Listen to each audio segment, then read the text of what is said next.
Sound like a gavel, didn't it? So, resumption of open council meeting. Before we get started, I'd like to welcome everybody. This is a historic moment that since Chatham-Kent formed, we've never had a council meeting outside of the Civic Center. This is the very first one. It's awesome to see so many people out to see this. We're hoping we're going to be somewhat entertaining anyway, get some good things, make some good decisions tonight for everyone that's here.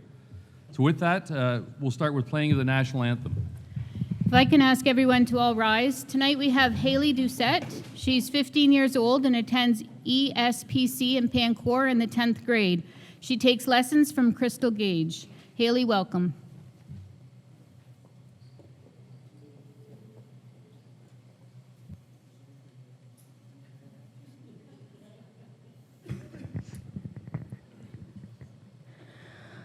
Oh, Canada, our home and native land, true patriot love in all our sons' command. With glowing hearts we see thee rise, the true north, strong and free.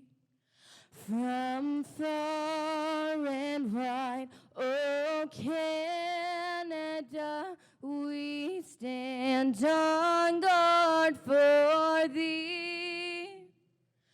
God, keep our land glorious and free. Oh, Canada, we stand on guard for thee. Oh, Canada, we stand on guard for thee.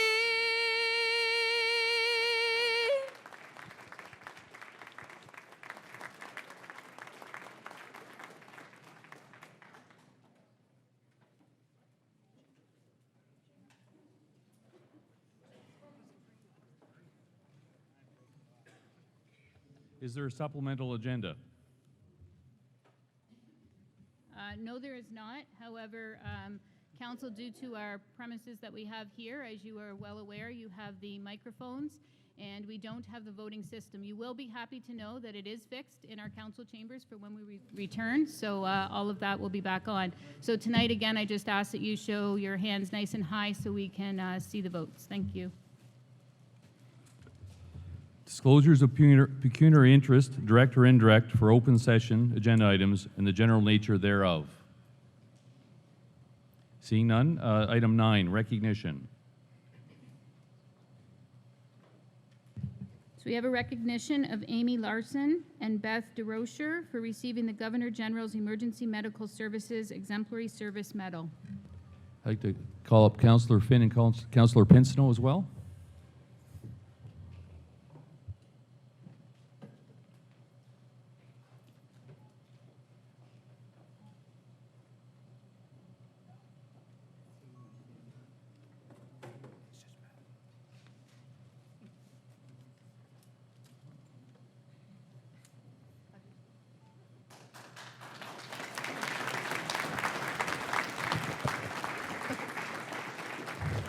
It says, congratulations to Beth DeRocher on receiving the Governor General's Emergency Medical Services Exemplary Service Medal. On behalf of council and citizens of the municipality of Chatham-Kent, it's my pleasure to congratulate you on this very exciting achievement.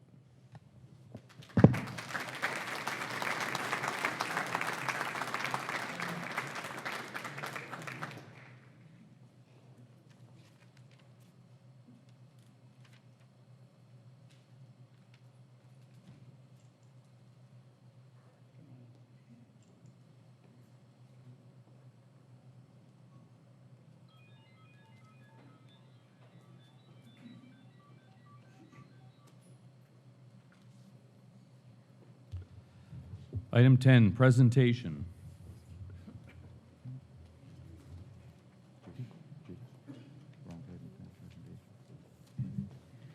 This evening, Council, we have a presentation by Lori Marshall, President and CEO of Chatham-Kent Health Alliance, regarding the Chatham-Kent Ontario Health Team.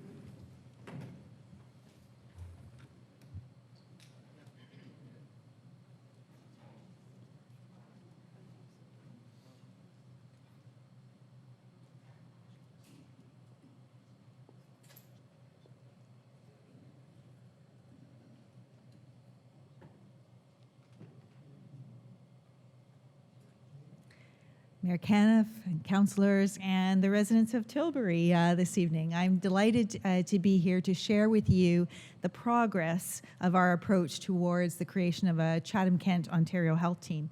You may recall that I was here in Chatham back in June to let you know about the self-assessment process. Following that, we did hear in July of this year, so just a short 9 weeks ago, that we were one of 31 teams across the province progressing to the full proposal submission. Since that time, there's been a great deal of activity working towards what will be, I would say, something that we can all be proud of across Chatham-Kent that will be submitted on October the 9th, and want to just share some of our progress with you this evening. In terms of a reminder about why the Ontario Health Teams are so important to us as individuals who both receive care and provide care, we can point to the Premier's Council on Improving Health and Ending Hallway Medicine that identified a number of issues with respect to the patient experience, transitions in care, hallway medicine, that really force us to think differently about how we organize ourselves. An Ontario Health Team is really a group of providers coming together from different parts of the sectors to put one funding envelope together and look at how best to spend those dollars at maturity. And you'll hear me speak a lot about the transitional component in year one and then at maturity. Really delighted to be here this evening representing these different organizations. And I can say to you that last Thursday evening we had what was really a monumental occasion. We had all of the boards of these different organizations come together to confirm their interest in moving ahead with the proposal development. It really was very heartwarming for us all to be together, to learn about one another, and to identify that we want to do better as a community, particularly with those transitions in care. When patients have to navigate the system, just looking at the logos is very busy. To actually move across and between all of these organizations without some form of support is quite difficult. What I will say to you is that this particular proposal has involved over 100 people from across our community. Initially, we brought together a steering committee that's co-chaired by myself, Dr. Jim Wheeler from the Thamesview Family Health Team, and Judy Grantmans as a patient advisor. That steering committee is made up from all of the participating organizations, and then from there we split into 6 different work streams, which you see on the left-hand side here, and each of those work streams had at least 2 to 3 patient advisors working with them. We had over 24 patient advisors, as well as individuals, clinicians, other organizations who came to sit and work on each of those different tables. I can tell you I'm in the final editing stage right now with our writing team. The document is over 100 pages and is filled with important information about what we currently do together and then what we plan to do in the future. The attributed population to us is 105,000. This is not based on geographic boundaries. What it is based on is where people receive their services. You'll notice that this is actually very close to our municipal population. And so what we would say that means is that the majority of residents of Chatham-Kent actually receive their care here. A competitive advantage that we have is that the majority of patients who live in Chatham-Kent who have a primary care provider are actually enrolled in one of the 3 family health teams or the community health center. What that means is that unlike other communities where they may have a number of solo practitioners working on their own, if we come up with a change, it will be much easier for us to scale and spread because we'll be working with those 3 family health teams in the community health center. It's also noted that major costs are attributed to chronic conditions, and you see on the right-hand side some of those high-cost areas. I do want to begin with noting and understanding, particularly here this evening with the municipality, that well-being and population health is really where we need to start. I think we're all aware of some of the challenges that we face, and while some of the strategies that you're going to see are more focused on the treatment end, we know that our partnerships with the municipality, with public health, with the EMS, community paramedicine program, and long-term care are very much important as we move ahead on this population health basis. For the year one population, if we look at that 105,000 people, we identified that that was probably too many in 1 year to make a difference with. Absolutely, at maturity, the full population will be there. But what was identified was that we needed to pare that down a little bit for the first year. And so the population that's been identified is adults who are 55 or older with at least one of those chronic diseases that you see on the right-hand side. That brings us down to a much more manageable population of 11,000 individuals, many of whom will be rostered to one of those primary care providers. I'm not going to read all of these, but just to highlight a few of the initiatives that will come forward. One of them is around that 24/7 ability for navigation. So I spoke at the very beginning about all of those different organizations, and to move from one to another as a patient is very difficult. And so what the partners have committed to is really putting in place this idea of 24/7 navigation that would be available to people. You'll see further down here the use of digital tools. Very much this is a digital first strategy and something that we will be mobilizing in the future. In terms of the areas of population health and preventative care, you'll see a lot of focus here on the social determinants of health. There was an equity engagement stream that really talked a lot about how do we reach our specific populations with respect to Indigenous health, Francophone population, and then also our various vulnerable populations, and what can we be doing differently there.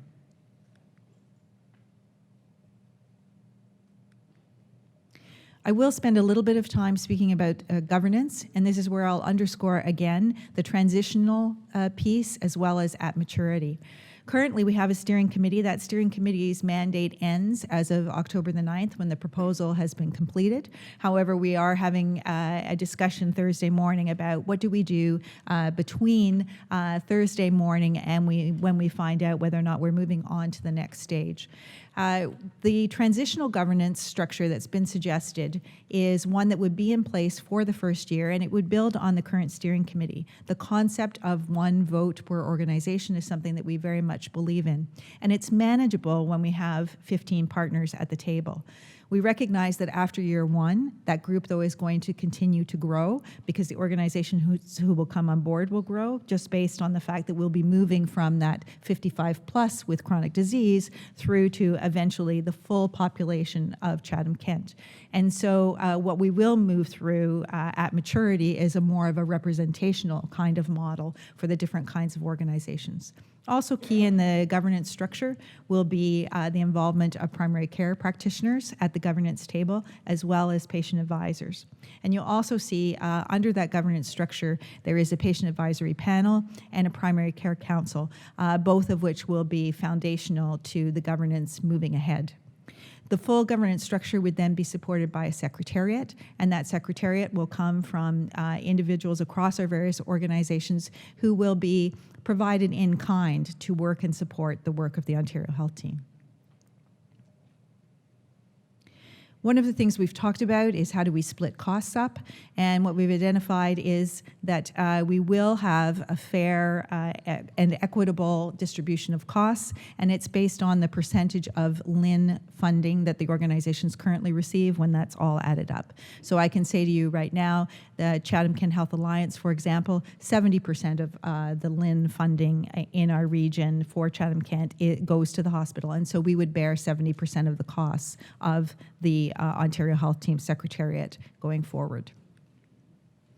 I do want to pause here again on what the Ontario Health Team is not, and this is important for agencies and boards to be looking at. This is not intended to usurp the decision-making of those individual organizations or boards at this stage. It's not intended to add barriers to providing patient care. It really is about us coming together and working together in a new way that will be supported through that governance structure with some collaboration agreements. This is not intended to replace any of the boards or the organizations of the member organizations. There is a project management methodology that's been put in place, and very detailed 30, 60, 90, and 180-day plans that would begin at the point when we are given the go-ahead from the ministry. I spoke a little bit at the beginning about the number of people who've been involved in actually responding and putting information into this particular proposal. To date, there have been 20 engagement sessions, and this is, I would say, focused more on the organizations and partners who will be a part of the OHT going forward. Between October the 9th and the end of December is when we would anticipate that we would do much more community engagement and being out and about, talking about this, getting people's feedback, because we know that one of the first activities we will be expected to do once approval is provided will be to create a strategic plan. And so that plan needs to be informed not only by those who are providing the care, but also the communities with which we serve. I will reiterate, the proposal is due on October the 9th. This has been an incredible journey. I speak about the fact that this is not a document. This really is a process that we've engaged in. The ministry's expectation is this is not a competition. If all 31 communities were ready to go ahead at the point when they assess this, then all 31 would proceed. And so we'll be working with them. We may anticipate a site visit over the course of the fall, and then hearing from them in early 2020 whether or not they consider us ready to proceed. For us, this is not a question of if, it's really just a question of when. And I'd be happy to entertain any questions.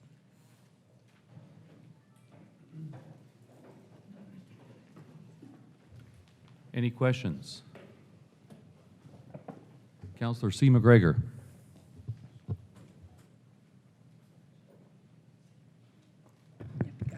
Okay, can you hear me okay? No? Yeah. Hello? There, okay.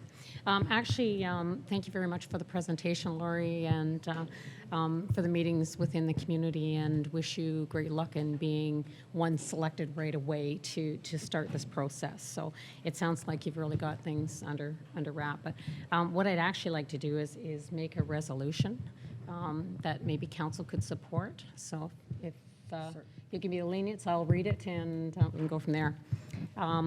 Whereas the goal of Chatham-Kent Ontario Health Team is to bring together healthcare partners from all sectors, including hospital, home and community care, primary care, long-term care, and community support agencies to provide seamless, fully coordinated care for patients while creating a more efficient healthcare system. And whereas the vision of Chatham-Kent Ontario Health Team is achieving the best health and well-being together. And whereas by endorsing the submission of the Chatham-Kent Ontario Health Team application, Council is agreeing to participate in ongoing discussions aimed at clearly identifying ways partner organizations can continue to co-design a local healthcare system with improved access to care and system navigation for patients, families, caregivers, and the community. And whereas all partner agencies will continue to function within their own governance structure, therefore, be it resolved that the municipality of Chatham-Kent endorse the Chatham-Kent Ontario Health Team full application for consideration by the Ministry of Health and Long-Term Care, and that the municipal clerk and Chatham-Kent mayor be authorized to sign the necessary documents, and that the manager of legal services shall provide a contractual or other legal documents arising from the proposal. Councillor Foss. Okay. Councillor Harrigan.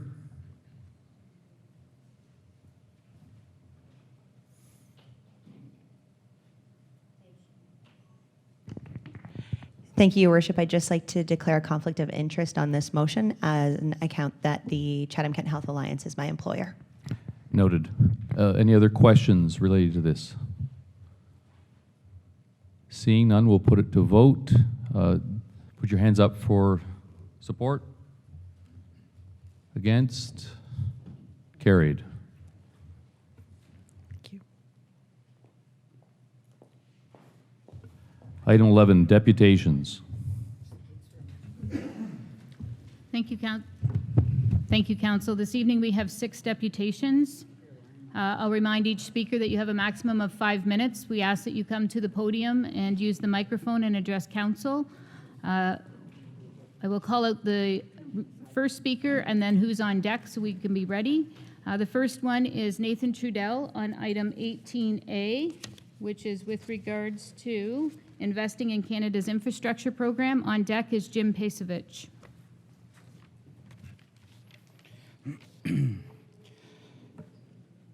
Hello, Council, Administration, Mr. Mayor, thank you for letting me speak. Just want to talk a little bit about the motion that's on the table today. I want to make sure that everybody understands what's happening. Everybody in this room needs to understand that if you vote in favor of this motion, that all you're doing is putting more of a tax burden on all the taxpayers of Chatham-Kent. We had explained to you guys in detail in the past of why a basic 2,200 seat twin pad was a bad idea and how it would cost us more money down the road. I don't understand how we ended up right back here again. It's dumbfounding to me. It doesn't make any sense. We have the Bradley Center that's costing us money. Now we're going to have a twin pad arena costing us money and an indoor soccer center that's going to cost us money. How can you justify to the taxpayers that the taxes aren't going to go up when everything's going to cost more money? We laid out a perfect plan for everyone so that we could have something that we've never had before, something that could bolster our economy, bring families here, create new jobs, and most importantly, bring some form of economic impact that we just don't have now. You guys would be throwing away $200+ million every single year and allowing the $80 million plus to be spent somewhere else on entertainment that all the families spend now. It just makes no sense to support this motion. We presented to you guys building a 400+ seat complex with a second pad was a great idea. It gave us the opportunity to bring entertainment here so we wouldn't have to go get it elsewhere. We explained to you how much it would cost, and we pretty much laid it on the line and just said it's going to cost you nothing. There'll be no tax burden, no nothing. RVG comes off the books in 2 years. It's a $2 million payment right there. You borrow the money you have to put down, that payment easily covers that cost of borrowing the amount. I know you guys agreed on $18 million that you're going to put in the pot. You're selling yourself short by limiting yourself to $36 million from the government. If you put $25 million in the pot, that's $50 million you get from the government. You can build what you want. You don't limit yourself at all.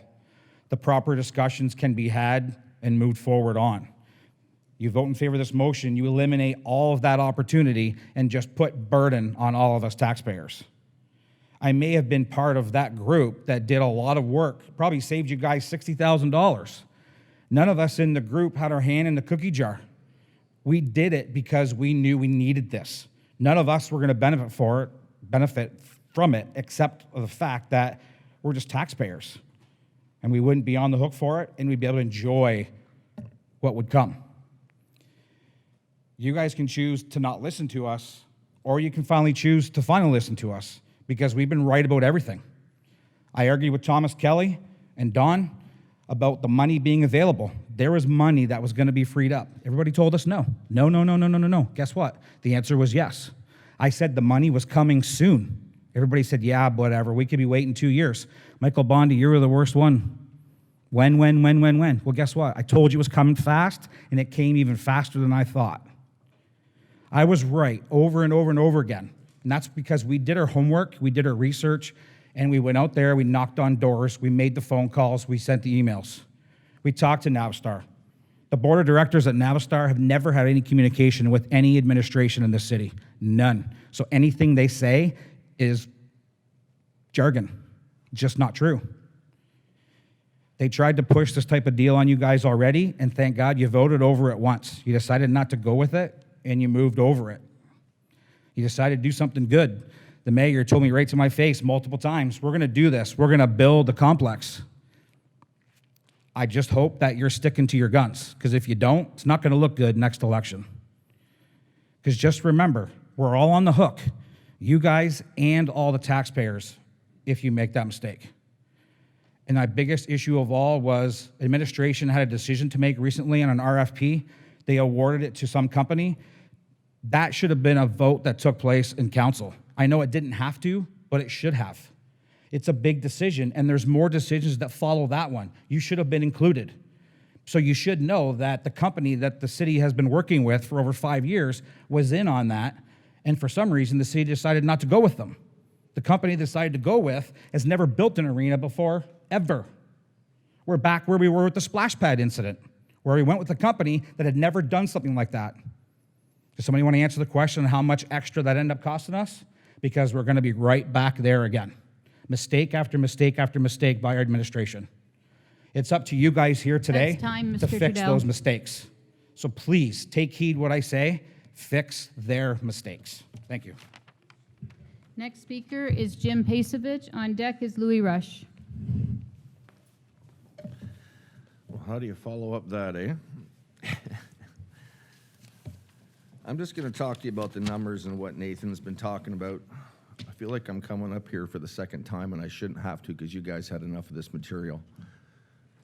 When we sit down, we talk about the financing and the numbers, all right? So you guys have decided on 18 million. If we borrowed the 18 million, so just have your pens and paper ready since I'm in the mortgage business. If you borrowed 18 million at 3% over a 20-year period, it works out to about $100,000 a month. It's 1.2 million a year. If we borrowed 24 million, that allows us to go up to way up because we can borrow a third and a third. Our contribution is a third, and then the other two levels of government kick it in. So that keeps us out of the gray or the worst area. If we did that on a 20-year, it's 1.6. If we did it on a 25-year, it's 1.4. It's a difference of about $400,000. When you take into consideration Riverview is about to be done being paid for, that's $2 million a year. Now, if we start putting in this smaller arena, or we go back in the archaic age with a twin pad that someone's mentioning, which I can't even fathom, but if we go into the smaller stadium, we are limiting ourselves and our kids and everybody else for the, like this is a 60-year decision, guys. If we go in with the larger stadium, we've got a 25-year life left over at Northside. Now, why in God's name we're gonna build a soccer stadium in a smaller arena and then a smaller one yet is beyond my scope of understanding. So that leaves us with a 400,000 surplus. If we applied everything with Riverview to service an entire 24 million rather than the 18 million, you wanted to go for 18 million and go out and have little fundraisers or whatnot, when we can actually do this and it fits right within the $2 million that Riverview is gonna be done being paid for. It costs us about $700,000 a year for both of the arenas we currently have. So if you get the smaller that you're going through for with the soccer stadium, you're actually going to be increasing the annual maintenance costs overall. It's ridiculous when you've already got Northside sitting right there, repurpose it. If it works, we've got enough land. You guys didn't even get a chance to vote. Now we've got somebody showing this great complex. This company out of California can come up, they can remediate and have a star. They can. And they can take the balance 2/3 of that land and they're gonna spend over $1 billion developing it. This is a no-brainer. I've driven by that casino 6 out of 7 nights since it's been open. It's packed. The hotel next door, it's packed. Anybody I've talked to, a member of the gun club, I talked to the guys outside of the city people over at the Kent Club. This is a no-brainer. Anybody knows how to run a calculator can realize that there is no tax impact, but it's going to bring something to our community where all these families are not going to be having to travel to Windsor or London to see a concert. We have the capacity to do it here. It just doesn't make sense. I mean, you guys made a decision, and like it was previously said, you guys seem to be a temporary governance structure because things are getting done without you guys getting the capacity to vote on it. You guys had all this information how many months ago? You had the entire schedule of the stuff that was done out west and the way they looked at things. And is it profitable? It's not profitable to run a 2,200-seat arena with a side arena. Get the bigger one when we can run events. Get the bigger ones where we can get, and I used it the last time and I'll use it now. You build a 4,000-seat, you bring Dolly Parton in, I guarantee everybody from Tilbury, Dresden, Chatham, and Walsburg will be there. They'll be standing outside watching the super screen. This is all possible. We just need to grow some, guys. That's all I got to say. Thank you for letting me comment. Thank you. Next speaker is Louis Rush. On deck is Dennis Sauvé. Sorry, Mr. Rush is presenting on 19B, which is the motion of Councillor Harrigan, decision-making process for divestment of assets. Thank you, Mayor. Thank you, Council and staff, for allowing me to speak. I'll start with some MTO decisions here. This comes from the Contract Innovation Office. The MTO has been delivering a variety of projects with design-build models for the last decade. Example, culverts replacement, bridge replacements, interchange improvements, and expansion projects. Based on an analysis of projects completed to date, MTO is achieving cost savings and a schedule certainty. Example, final costs and completion dates are close to that bid price and completion date in the contract. The Ontario Federation of Agriculture and the Kent Federation of Agriculture have had meetings with MTO executives in Toronto. We were told that they could not give us an exact figure for design build or design bid build, but they could state that a saving was a minimum of 20%. Municipal staff continue to tell us that the cost design build and design bid build is 30 to 40% to the municipality, more than what is currently being done in our municipality because of the double engineering fees. Design build is fully engineered and the cost is built into the structure costs with no liability left for the municipality. This leaves a 50 to 60% discrepancy. There has to be some savings in here somewhere. We must be diligent in how we use every hard-earned tax dollar in Chatham-Kent. A little history on the Snowblin Bridge in the former Harwich Township. The design-build bridge was put in place several years ago with no adverse results to date. It was stated in council after the fact that another design-build bridge like this one would not be put in for at least 40 years until that one had proven itself. The concrete structure they could have installed would have cost $1.4 million and 7 months to complete, according to the engineer's report. The new technology used on that site cost $547,000 and was completed in 1 week with a 75-year guarantee. Now, let's look at the Chatham-Kent Bridge inventory. A concrete structure at $1.4 million with a lifespan of 75 years that needs to be refurbished on an average of 37 years at 1/3 to 1/2 of the original cost equals $2.1 million. If we're afraid that the design-build structure will not live up to the 75-year guarantee, the dollar facts show that you could replace the same structure 4 times for the same dollars. The new design-build structure deck can also be lifted off, set aside for new support abutments, and put back again. Based on science studies shown, the lifespan of this deck is 150 years for this particular structure. The bridge on McDougall Line could use this type of infrastructure. With design build, you do not have to hire a consultant. This comes with the choice of the design build tenders that you choose to accept. The consulting and engineering are built into the project. The lowest cost tender with the most acceptable design is the one that you should choose. They have completed this work for you. The time of the road closure depends on the design of the bid build choice, 1 week to 1 year. Agriculture business needs good, safe roads and bridges for everyone's safety. Keep our agriculture equipment off the main roads and highways as much as possible. We must all put aside our personal preferences so that staff council and taxpayers can listen to one another for results that work for everyone. Council needs advance notice with more optimism, so cost-effective types of infrastructure, so they can make an informed decision before it's asked for a final council decision. Council is elected to control the purse strings. This is called open for business. Thank you. Next speaker is Dennis Sauvé on the same report. On deck is Harry Lawson.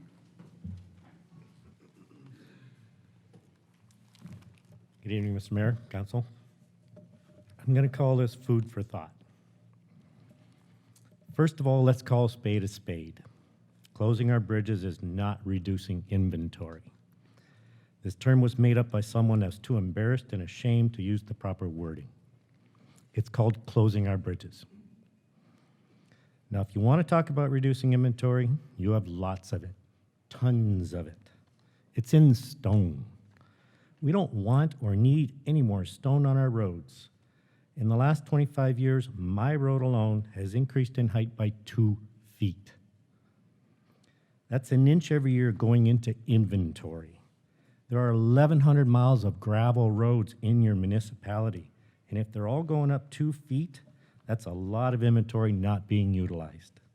Take $1 million out of that $3.5 million yearly budget and put it into an emergency fund, because you've got an emergency on your hands coming up, folks.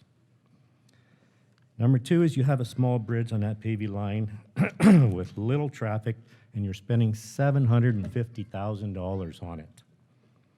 Now, the leader of the KFA on that September 9th meeting told you a polymer-coated culvert would save you $550,000 for the same project. Your engineer at the time says same lifespan, 0 maintenance. But you'd have to build up the road. The culvert's too low. But you know what? You can buy a lot of stone for $550,000. And maybe we could even take it out of inventory. It wouldn't cost us anything.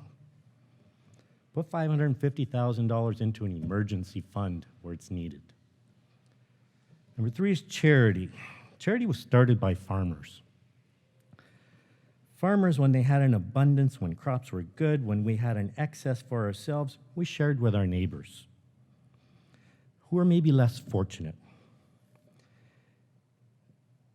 But when we've barely got enough for ourselves and we can't afford to give the crop away. Now, in the September 9th meeting, the lady in charge of your charity program said over the last 8 years she had given away approximately $250,000 yearly.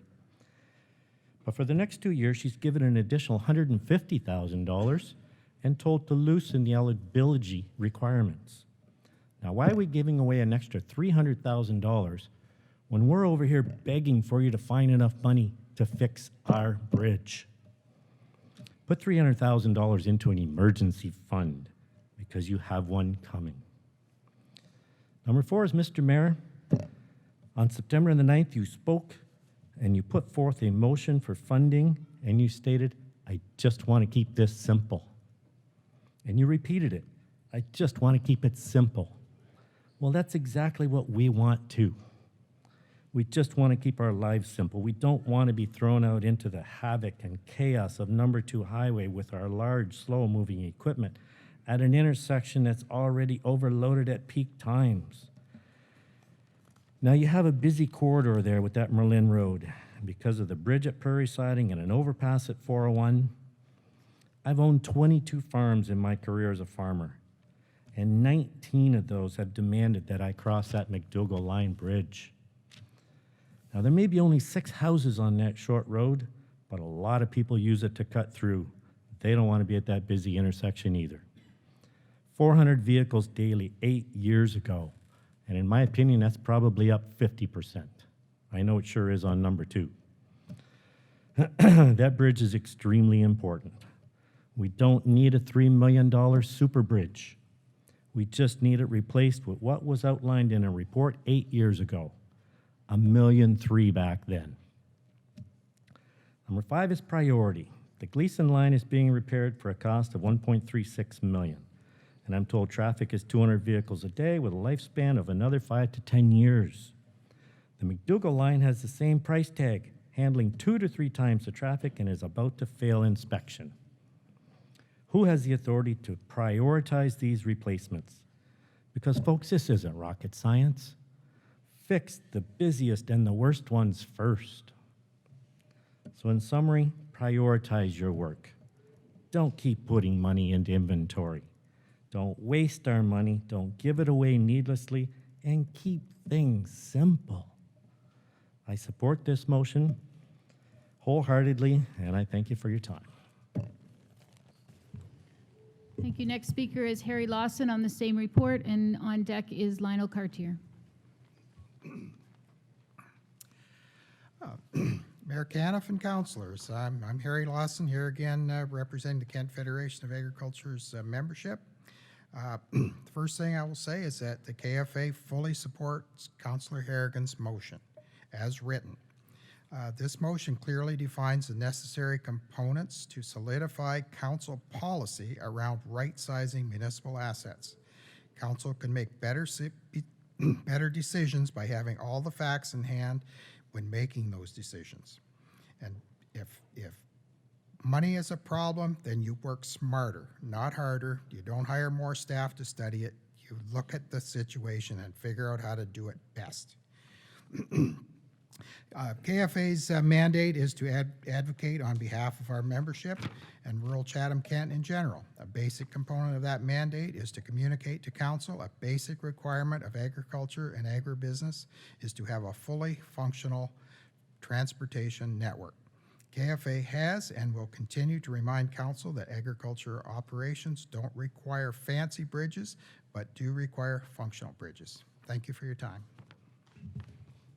Thank you. And the last deputation is Lionel Cartier on item 19A, which is the sidewalk winter maintenance policy. Thank you for hearing me.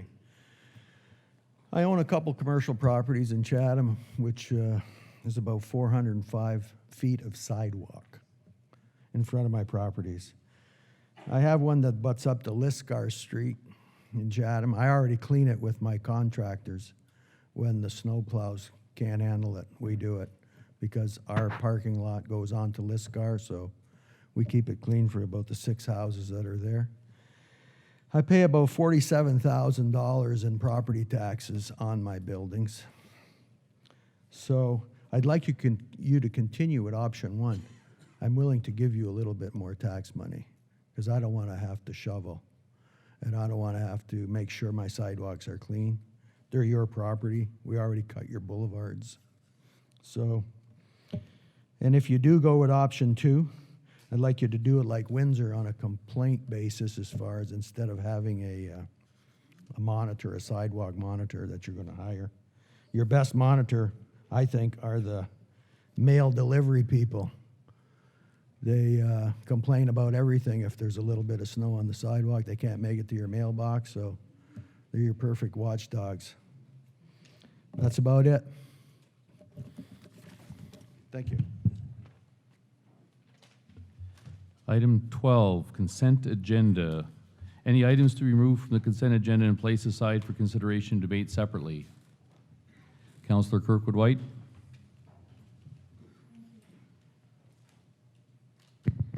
Thank you, Your Worship. Item 12A1, please. Okay, any others? Can I get a motion to accept all the others? Councillor Finn, seconded by Councillor Latimer. All in favor, hands up. Opposed, carried. Councillor Kirkwood-White. Thank you, Your Worship. It's just a point of clarification. On the schedule for the budget meetings, there's a reference to Group A and Group B. Does that refer just to EMT members, or does that signify some of us being shoved into a particular group? Thank you, Mayor Caniff. To Councillor Kirkwood-White, that is EMT being separated into two groups, but it also means that there's two sessions going on at different sides of the municipality at the same time, that if all council wanted to attend one area, that they couldn't either because they're held at two places at the same time. I thought that was the answer. I just wanted to make absolutely sure, because I'd like to go to some of the budget meetings in areas that I didn't get a chance to attend last year. So thank you. Councillor Kirkwood, can I get a motion to accept that? Seconded by Councillor Finn. All in favor? Hands up. Opposed? Carried. Item 13, notice of motion. Councillor Sakachi.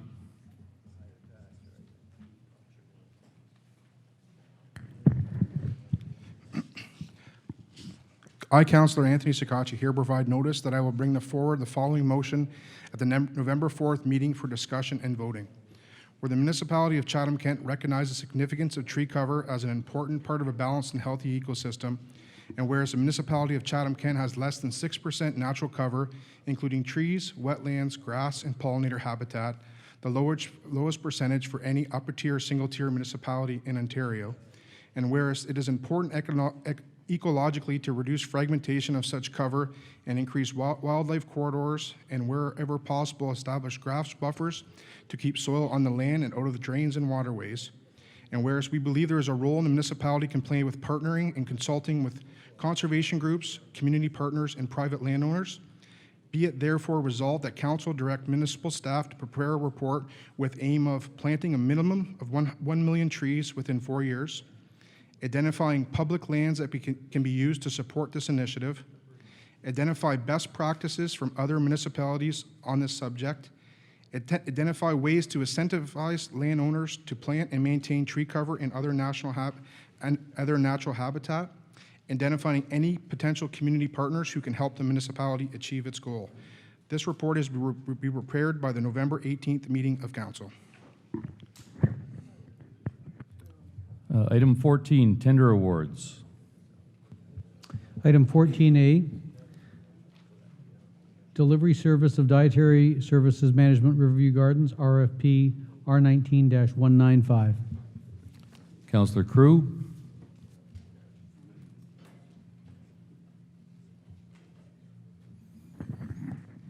I'll move the recommendations. Councillor Kirkwood-White. I'd be happy to second the motion. Okay, any questions? Seeing none, all in favor, put your hands up. Opposed? Carried. Item 14B, Tender Award for the Boswick Drain and Branches, Community of Orford.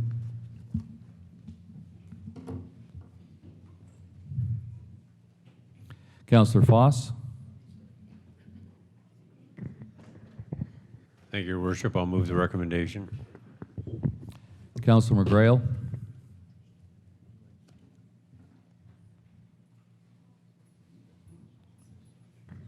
I'll second that.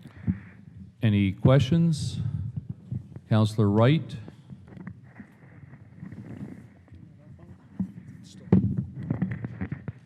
Yeah, I have some questions on this, on the cost of it running so much over than what the engineers had figured it was going to be. And nobody else, there was only one tender on it. Do they re-tender it when there's only one? Because they said they were going to go negotiate it. If we vote for it tonight, how are they going to negotiate it? Thank you, Mr. Mayor. The tender was bid or tendered with pretty tight timelines because of the soils we experienced out there. There's some water stain conditions, so we were aiming to have it completed this summer. After a pretty wet spring we had, we experienced a lot of contractors were backed up and experiencing some higher than normal values. That's one of the reasons why we believe we've seen some numbers pretty high. I'm sorry, what was the second part of that question? About negotiating the cost. Yeah, so we believe there's a few opportunities there. Logistically, logistically, we think there's some changes that can be done as far as installation methods go. Also, some leniency on the timelines for completion, backing them up from the tight timelines we've currently stipulated to try and give them, move them out of the busy season to lower the rates, hopefully. But if we bid on it tonight, how are we going to go back and renegotiate it? So our intention is to meet with the contractor, offer these up, and ultimately these expenses are borne by the landowner and ourselves. So we have to get to a satisfactory number that's going to be able to be borne by both us and them. We're hoping to the only way possible to bid with, or to negotiate with them would be if the contract is awarded, and we're hoping to lower that number substantially to bring it back to a realm that's more feasible for the landowners and ourselves. Councillor Pinstone?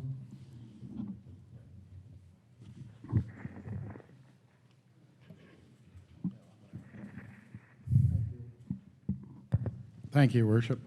Is there an upside we're putting on this, or is it just what is satisfactory to the chief legal officer?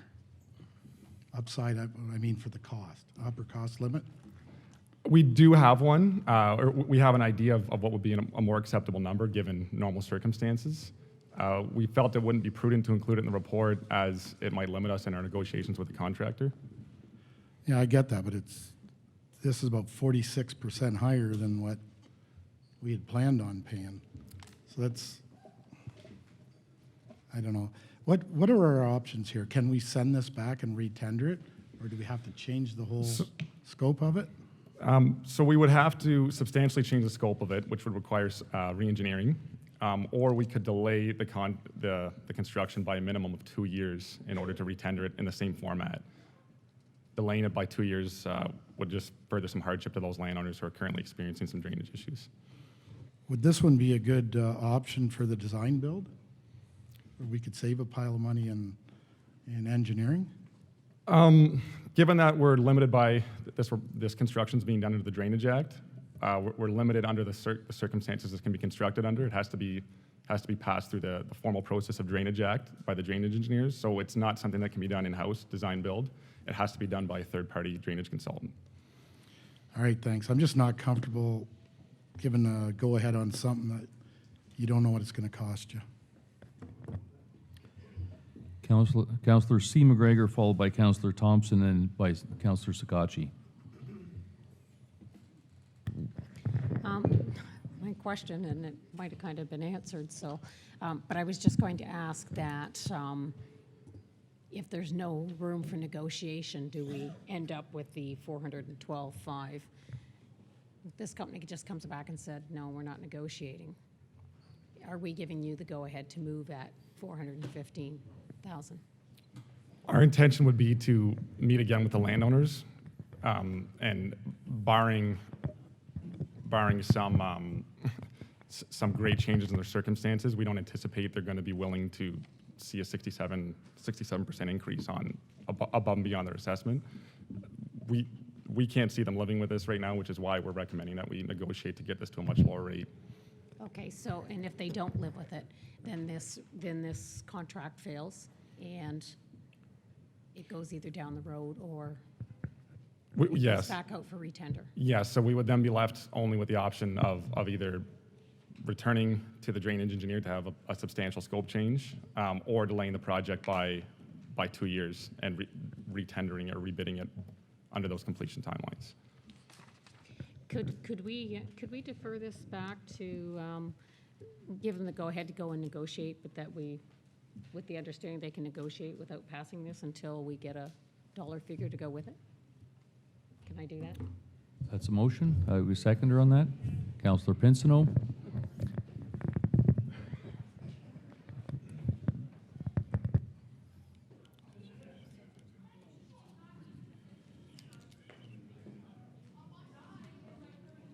Okay, we're just reviewing that to see effectively is the motion out here right now say that.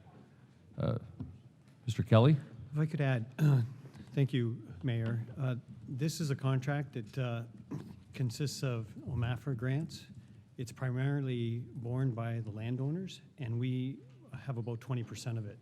So we're doing our best to provide the best price as possible for all landowners. We're really acting on behalf of the landowners.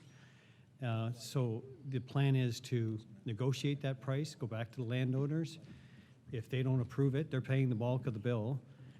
Then we would, as stated, we would either delay for 2 years, which is somewhat unacceptable though, because the work needs to be done under the Drainage Act, or we would just redo the actual tenders. It's to something new and significant. So to confirm, will this come back to council, so you negotiate a price, whatever it is, will it come back, or is it just going to be if the landowners accept it, Yeah. we won't see it again. Yeah, we were hopeful to have council approval to move forward with the negotiation. That's required, so to do that, we have to award it according to our policy. We can come back to council if you'd like and tell you where we ended up. But through that process, we'll also be getting with the landowners as well. That would be satisfactory. I don't know who seconded that, but if it comes Okay. back. Yep, okay, we can do that. Councillor Pinson, are you okay with that? Oh, Councillor Pinson? Okay, just for clarification, you said after the deal's done, you'll come back and let us know how you made out. Do we get the final say, I guess is my question? Or will the deal be done when it comes back to council?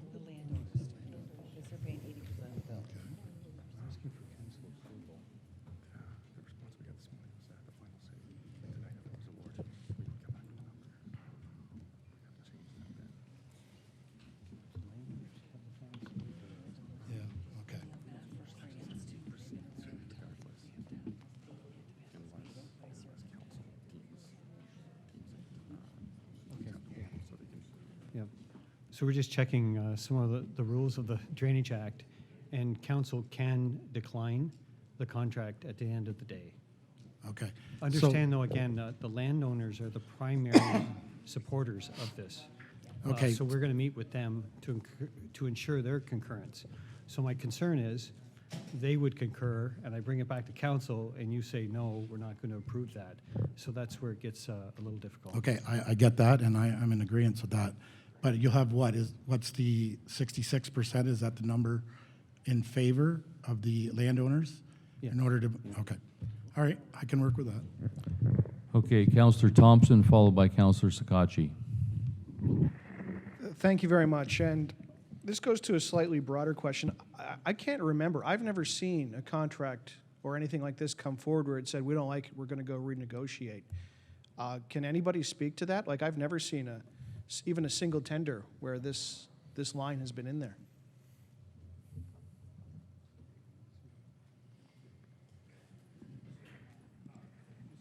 Oh, you just go to the speaker. Mike, sorry.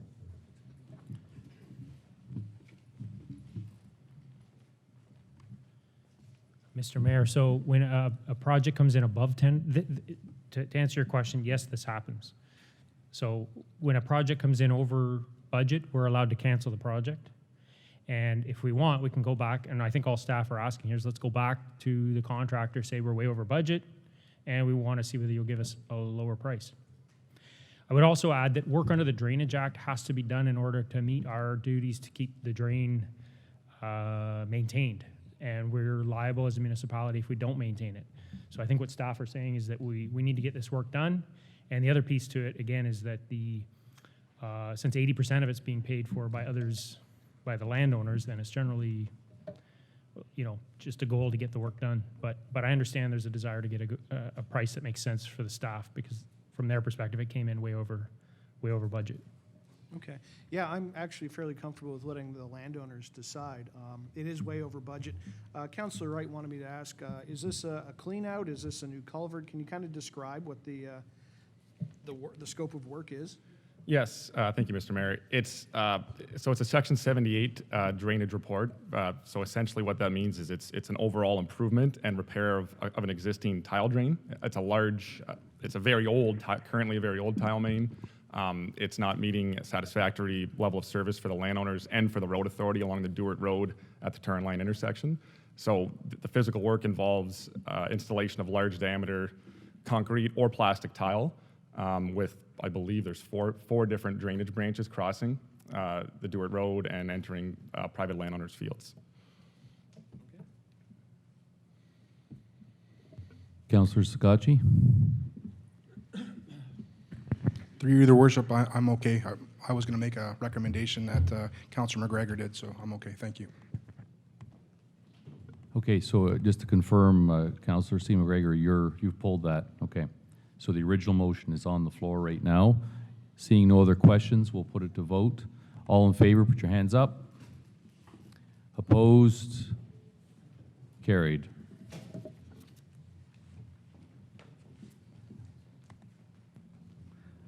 Item 14C, contract T19-316, Kennesaw Road over the Aubrey Drain Culvert Replacement, Community of Harwich, Norfolk.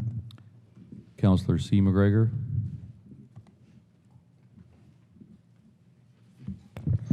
Thank you. I would like to move the recommendations, 1 and 2. Councillor Pinsino. Seconded by Councillor Pinsino. Any questions? Councillor C. McGregor. I just wanted to send it back and thank engineering for the report that they gave us. We've had this discussion numerous times with delegations being made on the type of structures that we are using and such.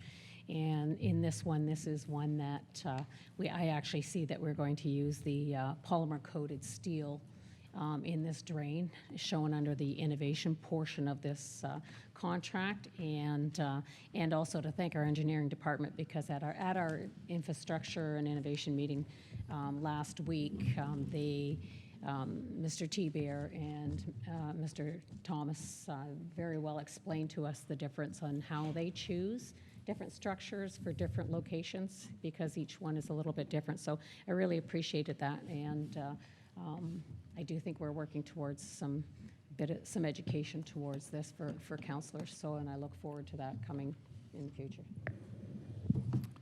Seeing no other questions, put up your hands. All in favor?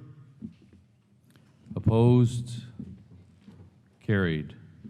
Item 15, Community Human Services. 15A, Brian Signs, posting of signs. Councillor Foss. Thank you, Your Worship. I'll move the recommendation. Councillor B. McGregor. I'll second it. Any questions? Seeing none, all in favor? Opposed? Carried. Item 16, Community Development. Item 16A, revised Section 28, draft LTVCA policy for development along Lake Erie shoreline within the municipality of Chatham-Kent. Your Worship, we have a presentation to support the report. Thank you, Mayor Canifoy. Meredith's helping us out get the presentation up. I'll just a couple comments here. So the Conservation Authority regulates development along our shorelines in accordance with the Conservation Authorities Act. So along with our land use policies, their regulations dictate essentially where it is safe to build, and they may have their own permitting and policy process for applications for development specifically along Lake Erie, which we're talking about here tonight. Obviously, due to the accelerated rate of erosion we've been seeing and the flooding issues, administration has been talking to the Conservation Authority about potentially updating their draft policies. At this point in time, while we're waiting on the results of the shoreline study, the main issue being that we really feel the erosion rate is being underestimated from what we're seeing along the bluff right now. So the concern is, why are we proceeding to allow development in accordance with the current setback regulations that are in place?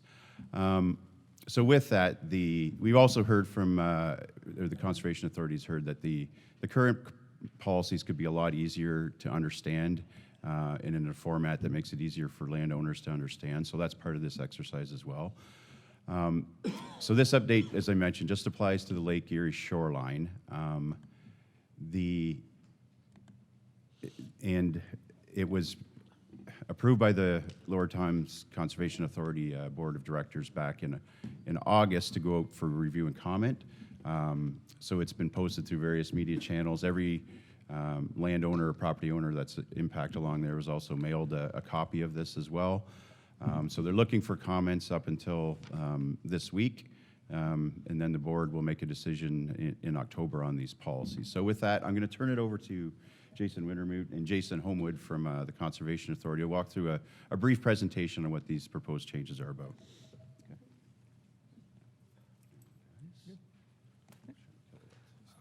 Thank you, Mr. Mayor.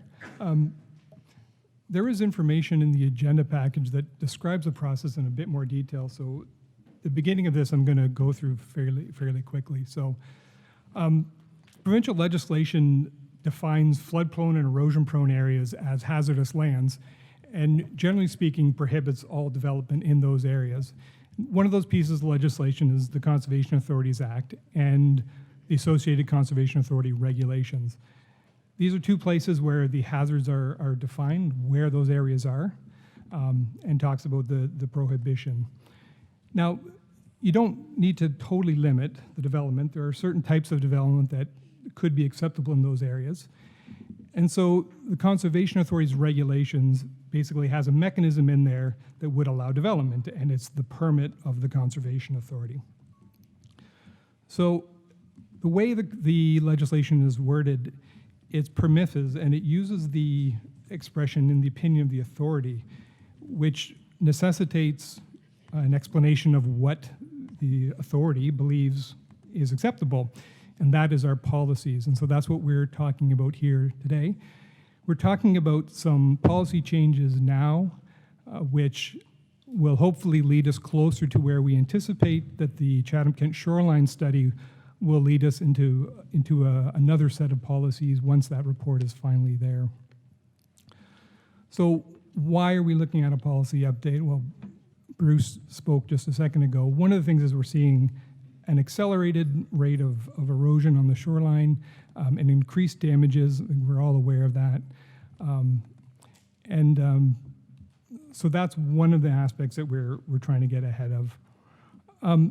The other thing is that the Chatham-Kent shoreline study is going on, and some of the preliminary results are already back. And as Bruce mentioned, one of those is that the preliminary work is estimating that we're significantly underestimating the erosion allowance component. And later in the presentation, I'll kind of show how those, like what that means. But it means that if you're anticipating you're going to protect a home for 100 years, we're not currently doing that because we've underestimated how fast the shoreline is eroding. And that study is anticipated to be done around March 2020. And then at that time, based on the recommendations in there, we would reevaluate these proposed policies we're putting forward now. I think the other thing is that, we think when lake levels drop, things will start to calm down a bit, and they probably will, but one of the aspects that was also revealed is that we're losing our winter ice cover on the lake. And that means that over the winter, the shoreline is going to be exposed to more storms than it ever did. Just the actual number of storms that can impact the shoreline is going to increase because it's not locked down with ice. And so it's anticipated that future erosion rates are not necessarily going to drop, that they will probably go up as we lose our winter ice cover. And the third thing is that, as we just kind of said before, we're anticipating recommendations of policies in that shoreline study. We kind of have a sense of where they may be going based on the erosion rates that we've already got and general provincial policy direction. And so we want to make sure that we're getting ahead of that and putting those policies in place now so that we're not undermining where that's eventually going to end up.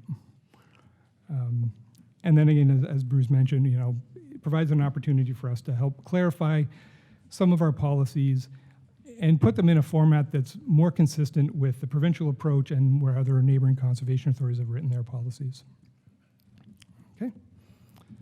Again, just to clarify that these are policies for Chatham-Kent only and only along the Lake Erie shoreline because that's where this study is going on and we're anticipating recommendations coming out in the future.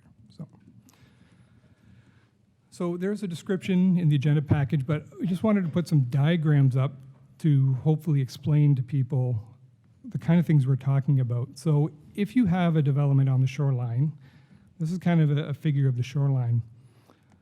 The policy is that you want to keep houses basically 100 years away. So there's two components of that. One is there's 100 years worth of erosion allowance, and so we want to keep people away from that.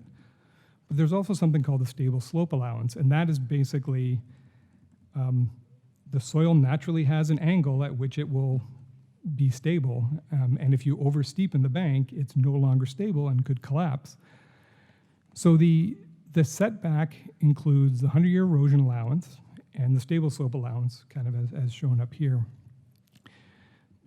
Our current legislation, the Conservation Authority's legislation, allows the conservation authorities to regulate an additional 15 meters.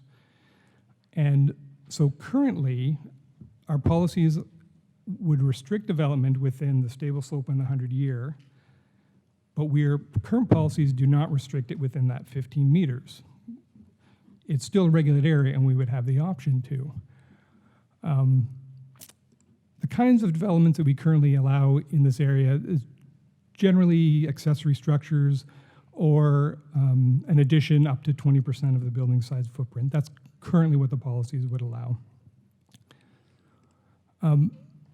So we are proposing to take that 15 meters that we are currently allowed to regulate and restricting development in that area as well, because the preliminary results from the erosion analysis suggest that a revised erosion allowance would more than eat up that 15 meters. And we're also looking to further reduce the developments allowed there. So in this interim period, we wouldn't be allowing new additions or large new non-habitable accessory structures within that area. So this is a figure of what it kind of looks like from the air. So the current setback, as defined now, estimates about 35 meters for the 100-year erosion allowance. Together with the stable slope allowance brings us to that dashed red line there. And to regulate the additional 15 meters would bring us up to the solid line. So that's kind of what we were looking at. And as I mentioned just a second ago, the estimated increase in the erosion allowance, once that's implemented in policy and firmed up, is probably going to be beyond that red line anyways. So just more specific about what policies aren't and aren't changing. In this area, despite the increase in restrictions, we will still be allowing public infrastructure, public parks will still be allowed, shoreline protections, bank slope stabilizations, that would all be allowed to continue. Landscaping, grading, decks, stairs, that would all be continued to allowed. Hardship rebuilds has gotten a lot of comment from us. Basically, it means if the structure gets destroyed by something out of your control, whether that's fire, tornado, or floods, would be allowed to be permitted in high hazard areas. There's been a lot of comment on that, and we're still looking at that under review. Under provincial guidance, if a structure is destroyed by the hazard, i.e. erosion or flooding, the provincial guidance is not to allow that structure to be rebuilt. And so we're looking at that a little bit closer because the feedback has been, there's been quite a bit on that matter. And of course, structural modifications to improve existing structures for their safety would also be allowed. So this is a slide showing kind of what areas are going to be impacted. So generally our flood-prone areas, which include Erie Beach, Erie O, Shrewsbury, Ronda Bay Estates, there really isn't changing to the flood policies. So there really isn't any significant changes. Rose Beach Line and Bates Drive are already largely developed. There's only a couple lots left on there, so there really wouldn't be a lot of significant effect on those areas either. The most likely to be impacted areas would be the bluff properties along the high bluffs and along Erie Shore Drive. So just for our process, Bruce mentioned a little bit ago. So we presented our draft policies to our board of directors on August 22nd, and they approved them for circulation to the public for their comments. Bruce mentioned the outreach we've already done. So they were circulated, including a detailed assessment went to the Erie Shore Drive Property Owners Association because they were quite concerned about the change in policies. Today, the draft policies are put before council in this meeting here. And then on October 17th, the final policies will be brought before our board of directors for approval. And then the day after, they would be implemented. So I'm just going to let Jason Homewood speak to what we've received back from public comment so far. I hadn't had a chance to review them myself, so I'll just let Jason make some comments on the feedback we got from the public. So as Jason just said, the public comment period ended today. So a lot of these comments are fresh, and I'll be reading a lot off a piece of paper. Back when we started the public consultation, we worked with the Chatham-Kent municipal staff and mailed out roughly 900 letters to shoreline landowners in areas that would be impacted by the policies. So anyone on Talbot Trail, Rose Beach Line, Erie Shore Drive, just so that they were aware of the public consultation process, the policies, and could provide input. Of those 900 letters, 25 letters were bounced back. They were not delivered. And from the roughly 875 people that were notified by those letters and through social media and how it was advertised, we received 22 comments about the policies. Of those 22 comments, only there was one person who understood that these policies were interim policies. So to bridge the gap between now and when the ZUZAC report comes out in March 2020, everyone else, at least from what we read into the comments, were that they thought they were going to be the policies for the rest of time, which they are not. Now, that person who did recognize they were interim policies felt that the Conservation Authority should wait to revise the policies until after the ZUZAC shoreline study was going to be released to the public. The majority of the comments were with respect to matters that were unrelated to the policy and the draft policies. So such as, the Conservation Authority should be installing erosion protection for the entire shoreline and, things like that that were just totally unrelated to what the actual policy document was about. So the comments, in summary, can be summarized into 10, and I'm just going to read them off.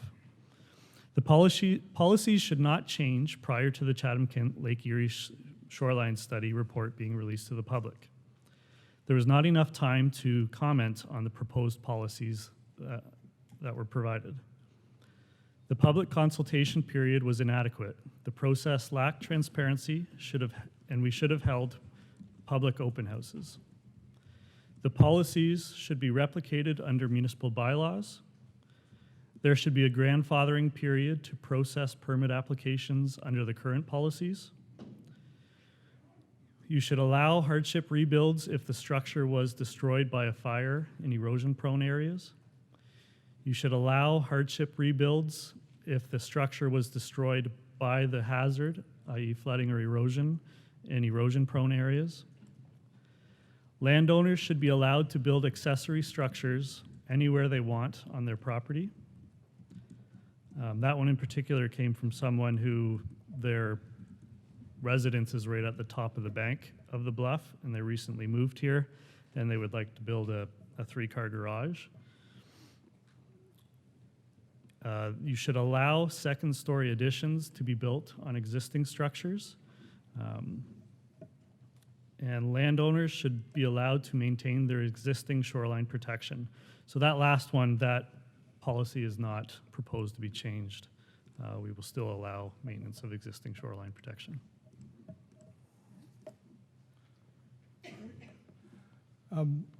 So those comments will be taken to our board of directors with responses. Many of these comments, the Conservation Authority has already responded to them. Some of those are things the Conservation Authority could address. Some of them would be in conflict with provincial policy direction. So we have to go through that, evaluation and look at them. So that's kind of the end of that. We brought this before council for the councillors to, have their say on this matter as well. Many of you have been dealing with these landowners themselves and have probably heard their comments as well. And so we've come to you for, so that you can also have your say in part of this process. Thank you. Before we take questions, can we get a mover and a seconder for the Councillor Finn, Seconded by Councillor Pinsino. Questions? Councillor Harrigan.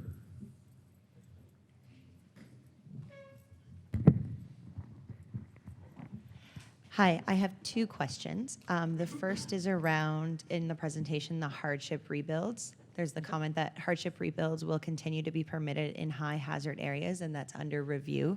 Can you explain what the current and proposed state of hardship rebuilds is for members of the public? Okay. So again, hardship rebuild is when the structure is destroyed by some means. So it could be fire, tornado, or flooding or whatever. So the current policies as they stand allow for a hardship rebuild for fire or tornado or something like this other than flooding or erosion, basically everywhere along the Lake Erie shoreline except Erie Shore Drive. Currently, the provision for that kind of hardship rebuild doesn't exist for Erie Shore Drive. The hardship rebuild that's damaged by the hazard itself, flooding or erosion, that's currently not allowed anywhere on the shoreline. So there's some nuances on that. You know, so if on the High Bluff area the house gets destroyed, it doesn't necessarily mean that you can never put a house back on that parcel. It's just not allowed to go back on that footprint, right? So there are some nuances on that, but that's essentially where the policies currently stand. Okay, thank you. I just wanted to make a comment for consideration, especially on Talbot Trail in my region or my ward. There are certainly lots of large houses that are made, which would point to a certain income level of the residents of those houses.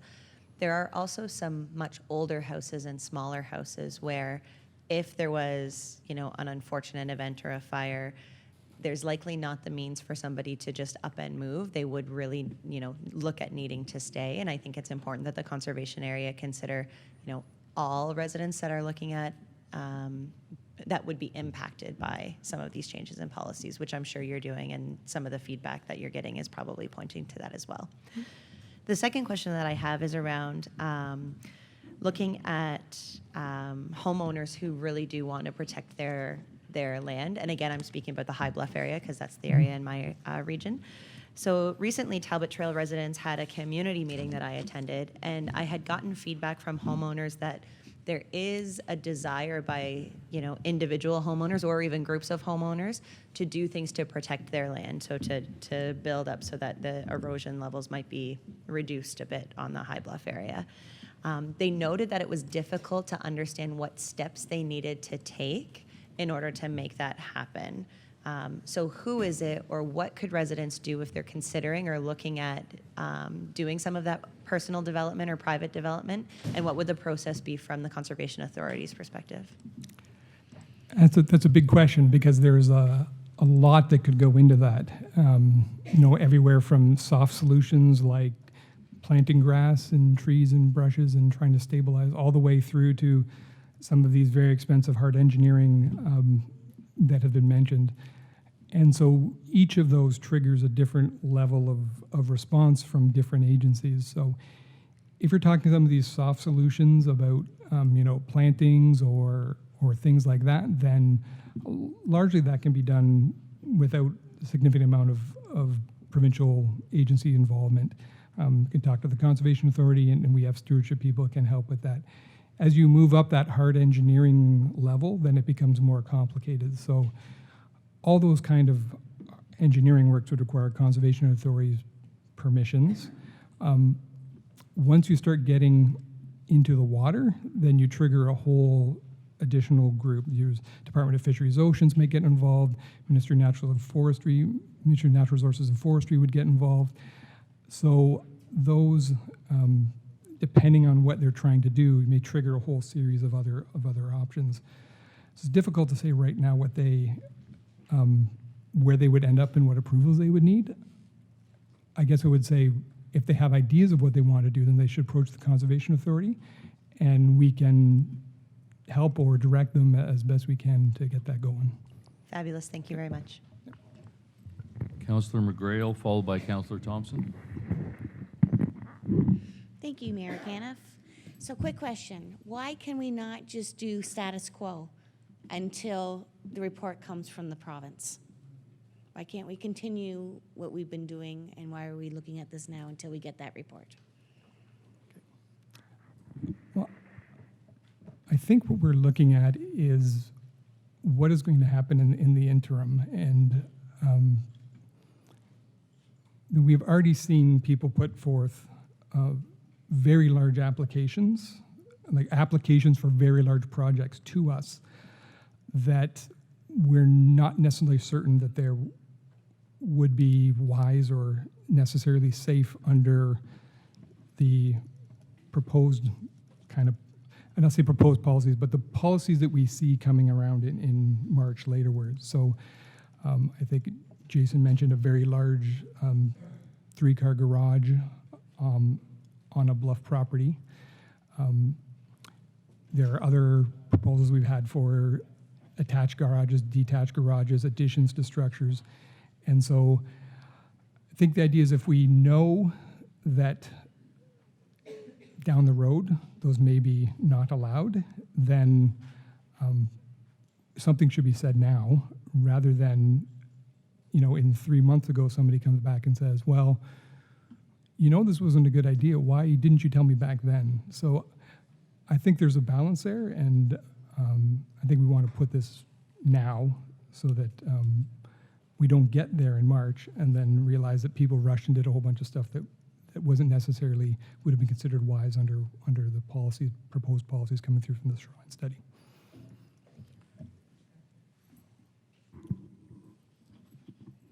Councillor Thompson? Thank you very much. The question was kind of touched upon by Councillor Harrigan, but there are a number of residents on Erie Shore Drive that were really concerned about the potential inside the hardship rebuild. So I really wanted some clarification in regards to, say, something such as a fire, something that didn't have anything to do with the lake and erosion. Can they rebuild? Okay, so under the current policy regime, staff would not be able to allow a rebuild if a house was burned down by fire on Erie Shore Drive. Now, that doesn't necessarily mean that that's the end of it. So the Conservation Authority's process is, we refer to it as permissive. So the policies direct what staff can approve, not necessarily what staff can't approve. So staff would say, we can't allow that. And then that homeowner would have recourse to a hearing before the Conservation Authority's Executive Hearing Committee. And ultimately, they would decide whether a rebuild by something such as fire would be allowed. So that's the current position right now. Staff would not be able to approve it. And if the homeowner still wanted to proceed with a rebuild due to something like fire, they would have to go to the hearing for that decision. Okay, so, and I'm going to need, again, some more clarification, because the way I remember it a couple of years ago, and I'll look to our staff, was that we would allow, and I remember the question being asked, we would allow it a rebuild if there was an issue like a fire. And that's how the residents of Erie Shore Drive remember it as well. And now we're hearing that that was never the case. So I want our staff to clarify that for us. Again, 2 years ago, I remember it coming up, and so do the residents. So I would like some clarification.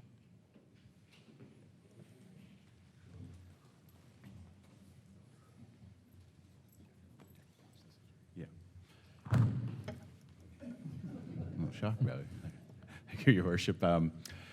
Yeah, so 2 years ago in the interim control bylaw, there is a clause that would allow for a hardship rebuild caused by a situation like a fire or calamity. Again, as Jason just pointed out, if the interim control bylaw did not allow for that, the process under the Conservation Authorities Act, where you could potentially go to the board, would be moot, right? Because our policies would not allow a permit. So you still are allowed, what Jason is saying, even though their current policies on Erie Shore Drive only, I think that's what he clarified, say anything, a hardship, rebuild, destroyed by fire or other calamity is not currently, or staff is not allowed to issue a permit, but everyone has the right to go before the board. So maybe it was confusing about that. So if the It's interim still control a little bylaw, confusing. so our interim control bylaw allows it. Okay? Okay. Their policy does not by default unless the board approves it. I get it. You get it? I do. Yeah, I do. That's Yeah. a little tricky, to be honest. I guess the only other thing I wanted to make clear for the residents there, I hear a little bit about how you could rebuild, but it'd have to be further away from the lake or whatever the case may be. But that would pretty much remove all of Erie Shore Drive, wouldn't it? There's not enough space to build away from the lake. Not very much, no. No. Okay. Thank you very much. Those are my questions. Councillor Sakachi, followed by Councillor Pinsino, then Councillor Latimer. Yeah, I guess what Councillor Thompson did touch base on some of the things I wanted to mention, but I have a hard time with the fact that if there is a hardship from a fire, that basically anywhere else in the municipality you can rebuild your structure, but you can't there. And my biggest point was just mentioned at the end is the setbacks that are on that road basically by default, you're talking about default in regards to, you can appeal it, but by default there, no matter what happens, nobody is going to be able to rebuild on that road. And I understand the challenges of that road very much so, but what I also understand is, in the lines of Councillor Harrigan said, there's people there that are not going to have the means just to pack up their property and leave and take, let's say, the insurance money from the fire and leave, because those lots out there, although they're challenging, are on the lake, obviously the lake property, if people aren't aware of that, and the fact that they were worth a lot of money at the time. So I have a hard time supporting, even though I think that is there 155 houses on that? Around that. So I have a really hard time supporting the fact that if there is I get it if there's a hardship due to the hazardous conditions out there, but when it's something that's out of the element, a tornado, a fire, we're literally telling those residents that sorry about your luck, there's not much that we can do.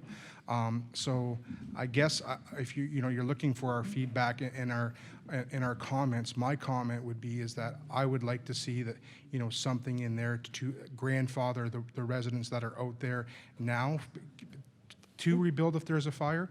But I understand that your policies aren't directed by us, but I just have a hard time. We're here to advocate for our residents and advocate for so we've heard that from the people, and I think it's, as Councillor Thompson, it's important that we relay the messages that we hear. So, Okay.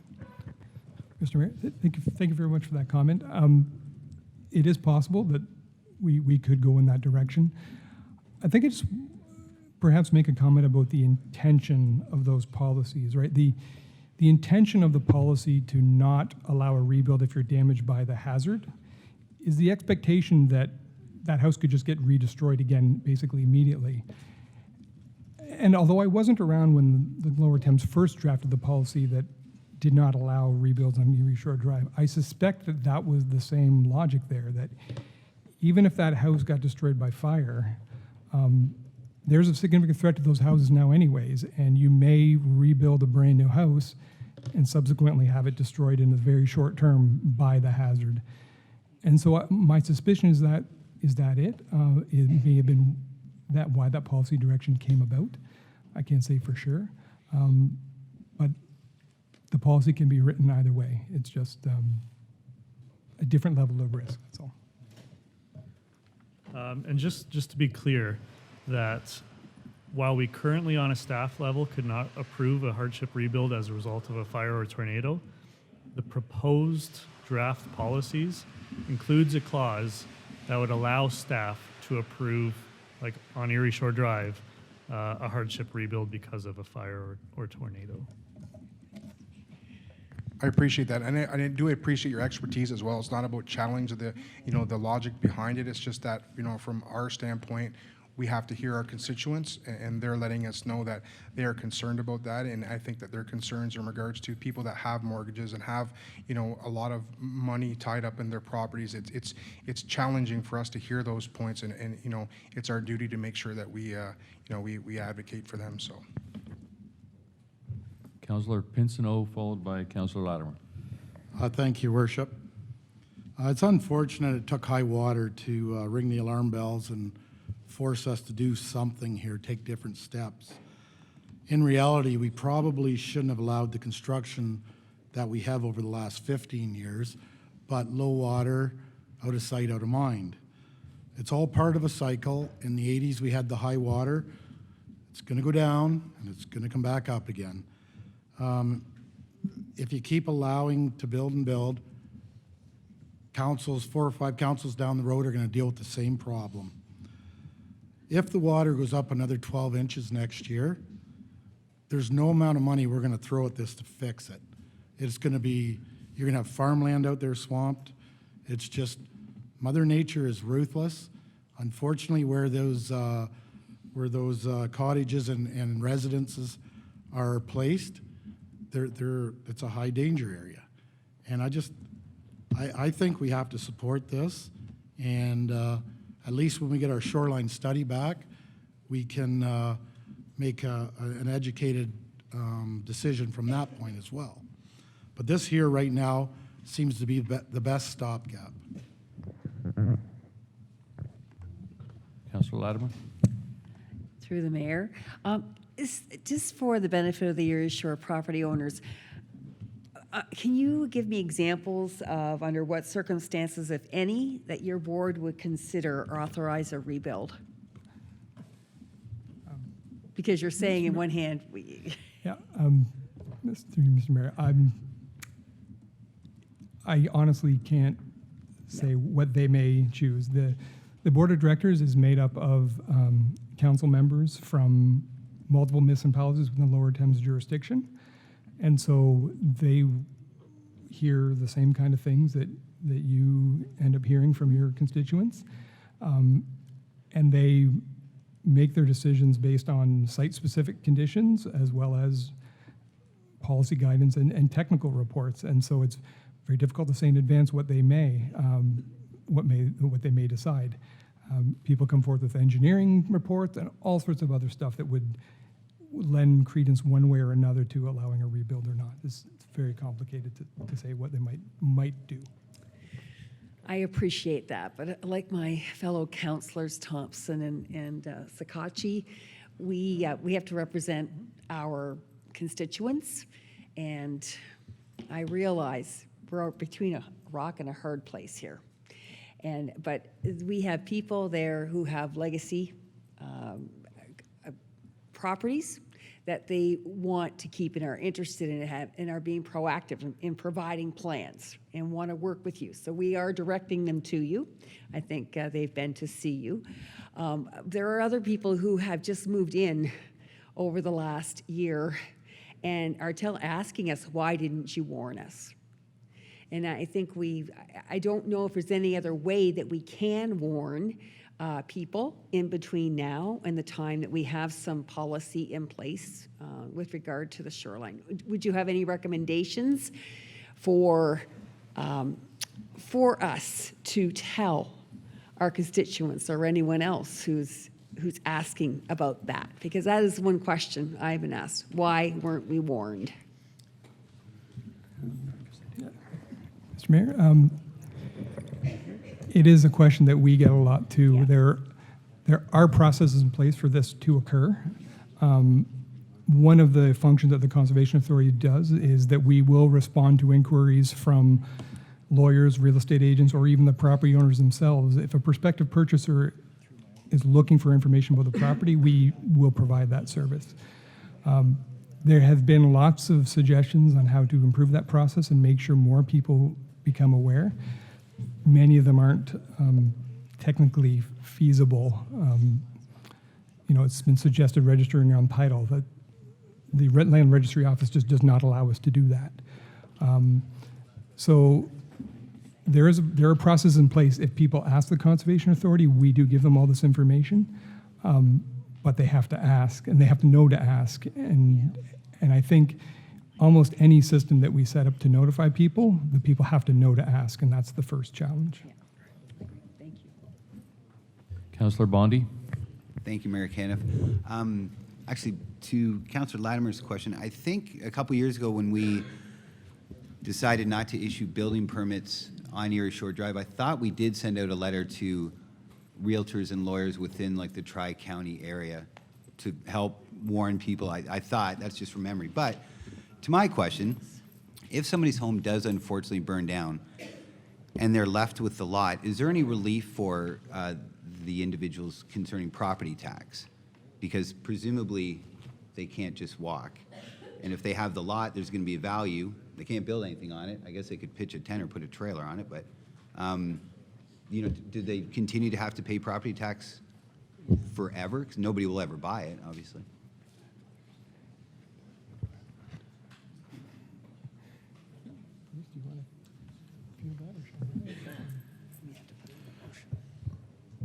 I'll take thank you, Your Worship, just a quick stab at this, but I think it's a matter of every property continues to pay property tax in some fashion, right? So I think it would probably be on the owner to have their property then reassessed to, you know, if it's an unbuildable property, obviously the tax rate would drop significantly. But even if it's a piece of hazard land, there's a marginal tax rate that would still apply, right? So that's kind of the process. You'd have to reapply to have that, your assessment reduced in your, through MPAC.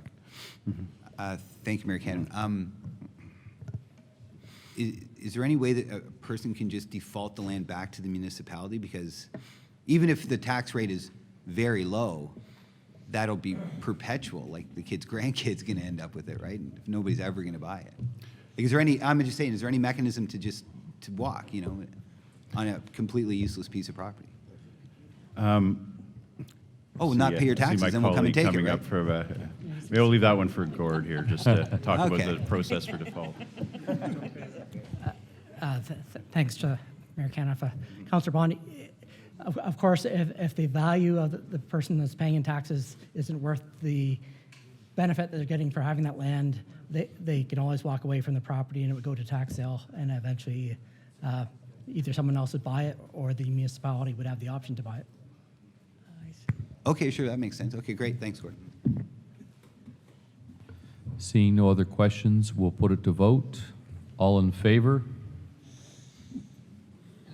Opposed? Carried. Sorry, just to be clear, Councillor Latimer, I didn't see which way you voted. Yes, I'm done. I wish I could not. Sorry, what was it? Yeah, I'll be yes. Thank you. Item 17, corporate services. Item 17A, lottery licensing bylaw. Councillor B. McGregor, I'll move the recommendations. seconded by Councillor Kirkwood-White. And I'll second, thank you. Any questions? Seeing none, we'll put it to vote. All in favor? Hands up. Opposed? Carried. Item 17B, theft of copper and other metals. Councillor Crew. She wants to put this here. Thank you, Mayor Caniff. I'd like to move the recommendations that the Consolidated Business Licensing Bylaw number 1782015, being a bylaw respecting the licensing, regulating, and governing of certain businesses, be amended to include the changes addressing the selling of copper and other materials. Councillor Kirkwood-White.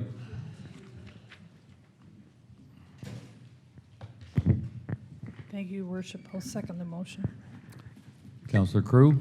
I just have a couple comments. I want to thank Nancy Havens for all the work that she did with this. There was a lot of meetings with the stakeholders, police, everyone, with their getting their input. What this does, it doesn't stop people from stealing copper wire, but what it does do is put some accountability on the purchaser. So it's just making it a little tougher to sell stolen items. So one of the main things that changed in here was that the licensee has to obtain photos of the items taken so that they can be easily identified by the police. They already have to show photo ID. That wasn't anything that changed. And it also has the definition of utility cables. That's really what a lot of people steal to get that quick sale. And there's also the strongly encouraged. A lot of people wanted it, but we didn't. It was too subjective. We it was strongly encouraged, though, that salvage yards use surveillance equipment on their own, but it's not required, but it's just strongly suggested. So I want to thank everyone that had their hand in this. It was a lot of work, but Nancy managed to pull it off. Thank you, Nancy. Seeing no other questions, we'll put it to vote. All in favor? Opposed? Carried.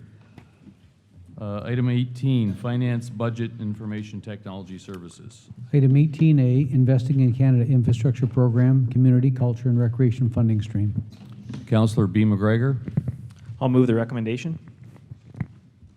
Councillor Foss. Okay. Questions? Councillor Kirkwood White.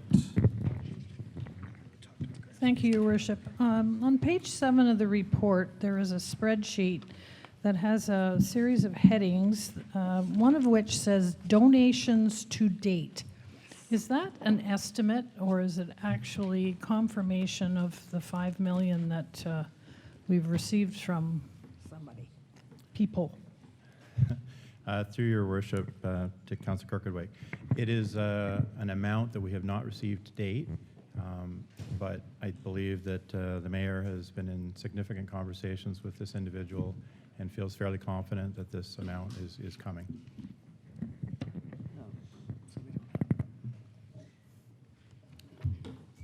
Councillor Pinsino, followed by Councillor Solomon. Thank you, Worship. This recommendation here, the other one is still all in place, right? Where you had your majority of vote to go ahead with an arena, and we're on the hook for the same amount of money. This is just specifying what arena we're going to apply for funding for, correct? That's correct. Just for clarification. Thank you. Councillor Solomon.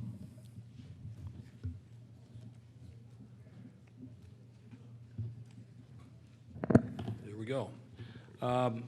Through your worship to administration, just the first question I have is, if I've read the application correctly, this precludes a 4,000-seat arena?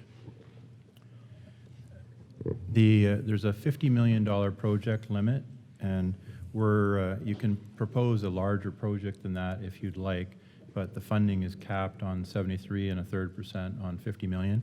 So we are proposing to bring forward this application with the 2,200 and the 200 in the multi-sport complex. If over time there is additional funds that are raised, the option will come back to council as to make a decision on a different facility if they so choose. But at this point in time, that's what the application is going to go in as. Okay. So if an application goes, just so I understand it, I mean, I do believe there's a requirement for a new arena in Chatham, because I believe that the Erickson Arena needs to be closed as an ice surface and repurposed for indoor athletic matters. And I think it should, that requirement has been there for almost 2 decades. Things like pickleball, ball hockey, maybe tennis, maybe indoor soccer. But all of council should have received a letter that had nothing to do with this presentation tonight, but we received it. I know I got an email today from a parent coach who said that there had been an injury there, that the ice doesn't go out to the boards. It has not gone out to the boards this time of year. Anybody who's ever played there will tell you, Councilor McGregor B,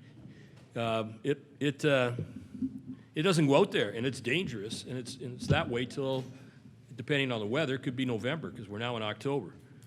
It really shouldn't operate. It should have been repurposed years ago. So we do need to do something about that, whether you get this payment from the senior levels of government or not. We're still going to have to do something at some point in time. And the sooner the better, because it's dangerous. And we really need to resolve that. As for the funding from the senior governments, I saw, and I think we all got documentation, that renovation funding was one form of funding that we could get for Memorial Arena, and that's eligible. with respect to a mega project, I mean, we have 10 operating arenas, and we're competing with communities across Canada, many of which don't have any arena or have one falling apart arena. So I guess it doesn't seem likely to me, and I don't want to be less than Captain Positive, but it doesn't seem realistic. I think realism is something we require around this table. It just doesn't seem very likely that, given the competition from Newfoundland to Vancouver Island, that we're going to get enough money for a mega project. So here's my fear, and I want to enunciate it now, well in advance, so I can say I told you so later. I'm only half kidding. My fear is that this application is for a 2,000-seat arena plus 200, I guess, for another ice surface practice pad, and then 200 for seating for an indoor soccer complex, or maybe an outdoor soccer complex, facility. whatever it is. So my fear is this. We know that we need probably another 2,000-seat arena just to replace the problem that we have. I'm fearful, and this application is only for that 2,000, 200, and 200 as it stands.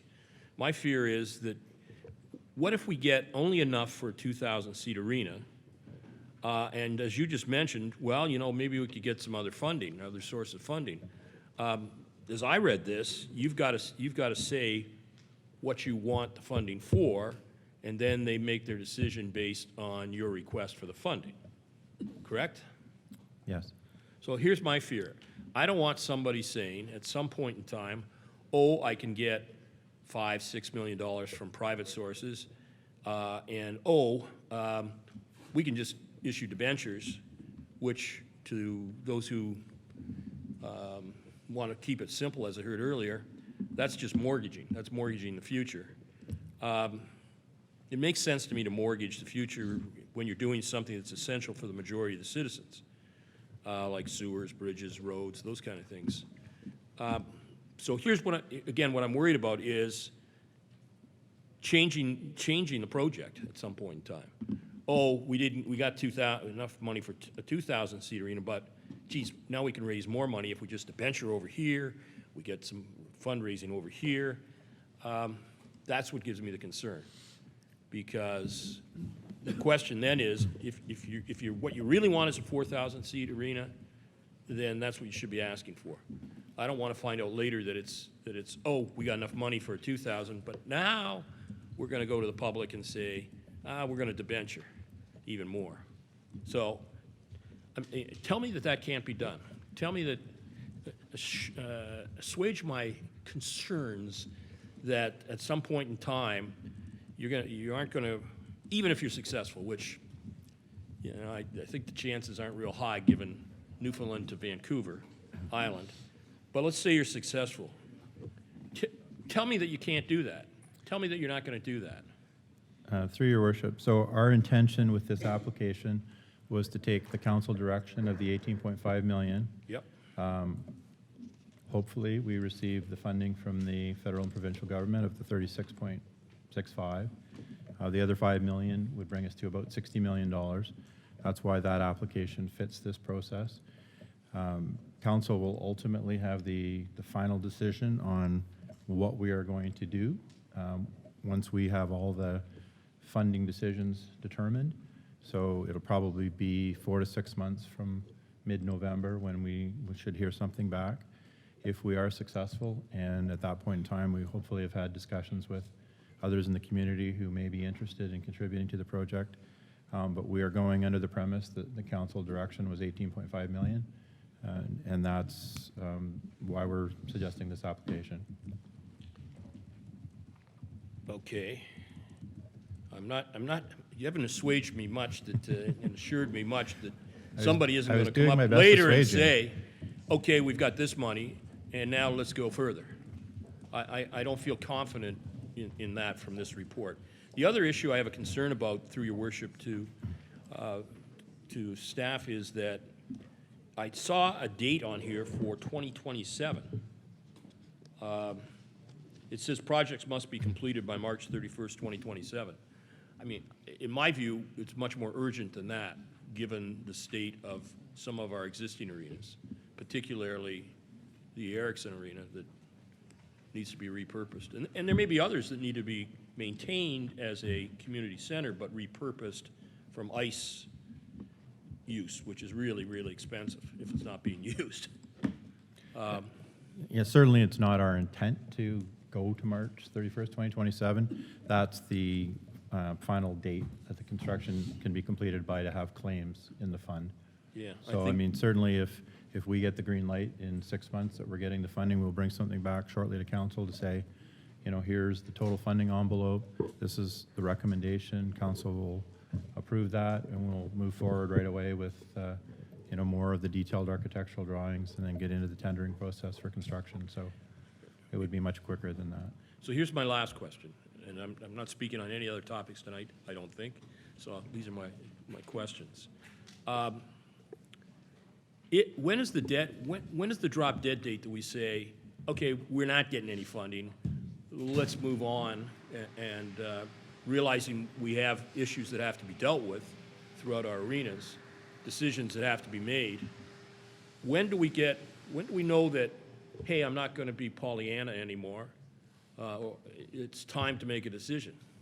So the timelines that the province has indicated, which is kind of the first application approval process, they've indicated 8 weeks. So 8 weeks after November the 12th, so potentially we could know mid-January. If we are unsuccessful, if we are successful to that point, they pass it over to the federal, and then the federal will do their review at that point. There is, if we get approval at that point, there's also the climate lens assessment that has to be completed. And once that's all completed, council has to approve the final paperwork and agreements. But I mean, once we hear the federal approval, probably in about 4 to 6 months from the mid-November timeframe, we'll know whether we're getting funding or we're not. We may know as soon as 8 weeks after the November, if the province turns us down at that point. Okay, so I think that helps a bit. So if province says no, then 8 weeks later we should know. We should then be hearing from the feds? Well, if the province says no, it doesn't go on to the feds. Oh, so we may know before Christmas. Probably not before January. Christmas. January, yeah. How about before New Year's Eve? Well, they say all I want to do is get to a point Yeah. where I know the drop dead point is. Yeah. So that, because I believe that before the end of this term of council, we have to have made a decision and have a shovel in the ground, just with respect. It may not be this project, but it has to be done. There is a deficiency, and it has to be dealt with. And that's why I'm trying to figure out what the drop dead date is. Yeah. So they've said 8 weeks from the application deadline, which is November 12th. So So if the potentially- province says no, in the first month of the year, we should know we've got to make alternative arrangements if we intend to proceed That's with correct. anything. Okay, those are all my questions. Thank you. Okay, Councillor Harrigan, followed by Councillor McGrail and Councillor Bondi. Great, thank you. Just a couple of questions through the mayor. Sure. Do I just keep talking? Okay. So first, I want to share that I've had the opportunity for quite some time now to speak to different community groups. And there's a huge concern that local community groups, especially the ones here in West Kent, have, is around the increased operating costs of larger facilities. So you can see on page 10, we're not talking about it too much because, let's be honest, it's not nearly as exciting as a capital project. But the total net annual increase in millions drastically increases as we kind of go down the rows of the chart for the options. Basically, the larger the complex becomes, the more the operating cost is going to be long term. And the families that I've spoken to, many of them are likely parents and grandparents in the audience today. What they're concerned about is the ability of their children or their grandchildren to play hockey in their hometown or to figure skate in their hometown through things like the Kent Minor Hockey League or through the hockey and the skating organizations. So as we go forward to make decisions about the arena, I know it's really exciting to talk about grants and how much the government's going to match and how much we can fundraise. But the larger conversation, and the one that weighs most heavily on my mind, and it builds off of some of Councillor Solomon's comments, is the operating costs and how much it's going to cost for us to continue to keep not just our new shiny arena in Chatham open, but all of the fabulous arenas that we have across communities. And if you haven't taken a peek at the arena that you're in right now, before you leave, hang a left and you'll see it's a gorgeous arena that we have here, and it's one that's worth keeping open. I also appreciate the work and the deputations that were put forward around the larger complex. While there is that argument for more economic spin and opportunity, I think I just want to make the comment that the program for funding from senior level government is not one that's based on economic impact of new complexes. It's very much grounded in community centers, in recreation complexes, in cultural hubs. And I think that's what we're going more towards. I do have two questions.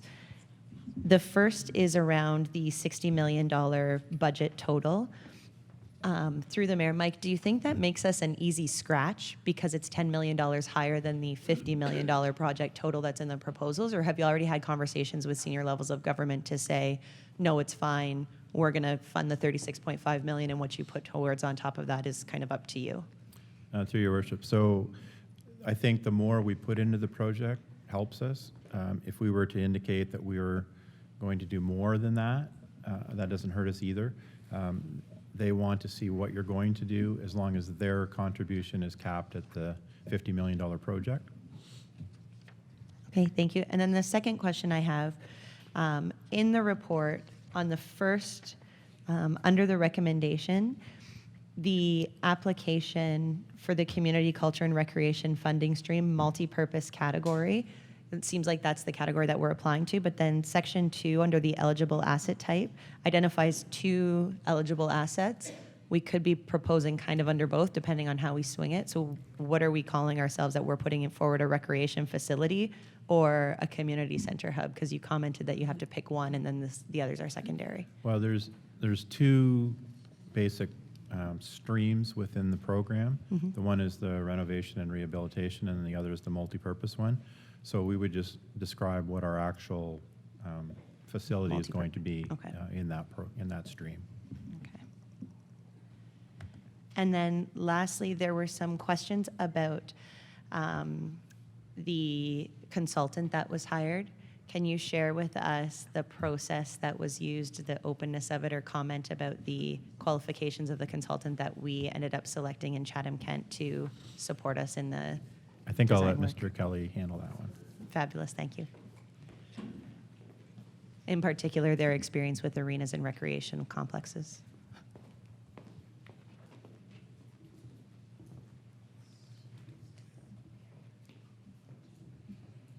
Perhaps Mr. Brand.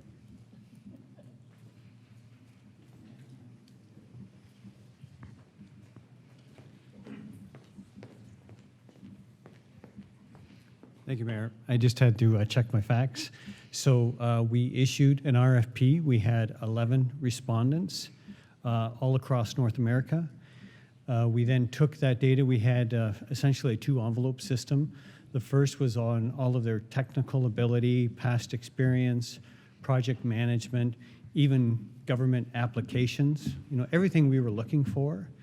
And we evaluated all 11. We then took the top 4 of those and opened up the cost envelope. And we thought we were extremely fortunate because the company that ranked the highest also provided us with the best cost. So it was the best combination of the two, and the firm that we chose, which was an independent group, by the way, was significantly higher than the rest as well. Okay, thank you very much. Best of luck as you submit the application. Councillor McGrail, followed by Councillor Bondi. Thank you, Mayor Ganoff. So a couple of questions so I can get this straight. So the cap on this, the one we are going for, the multiplex, is 50 million, but in the end, government funding is set at 36.65 million, right? We cannot go over, they will not contribute more than that, regardless of our application and what we build between the 2,200 or the 4,000. We've spoken to the province about 4 times over the last 3 weeks. It does say in there that projects, in addition to $50 million, can be discussed with the ICIP. We've discussed with the ICIP. They say with the significant interest of so many communities in Ontario for this program that they think it's very unlikely that there'd be any projects above the 50 million would get approved. So the 36.65 is 73.33% of the $50 million cap on the project. Great. Okay, my next question is, if we set this in place and we apply for a 2,200 seat and a 200 and a 200, and donations do come in, will that hurt us going forward to say, go back to them and say, hey, you know, this came in and we've actually like got a huge community support on this. Would we be hurting ourselves to change it to the 4,000 from the 22? After being approved, but yet not shovel like in the ground yet? We certainly don't have a definitive answer on that. I would say that the project that we bring forward is probably larger than the $50 million anyway. I think if the project ended up being, you know, $80 million instead of 60, and we funded all the difference, as long as they were capped at the 36.65, I think they'd be supportive of the facility and the community. Great. One more question, please. We were talking, I know Councillor Bondi is going to ask this question, but can we apply for a new arena and the rebuild or refurbishment of arenas? Can we apply for both? Short answer those? is yes. The reason we have not recommended that is because it's our feeling that the province and the feds would certainly love to distribute money to all regions of the province.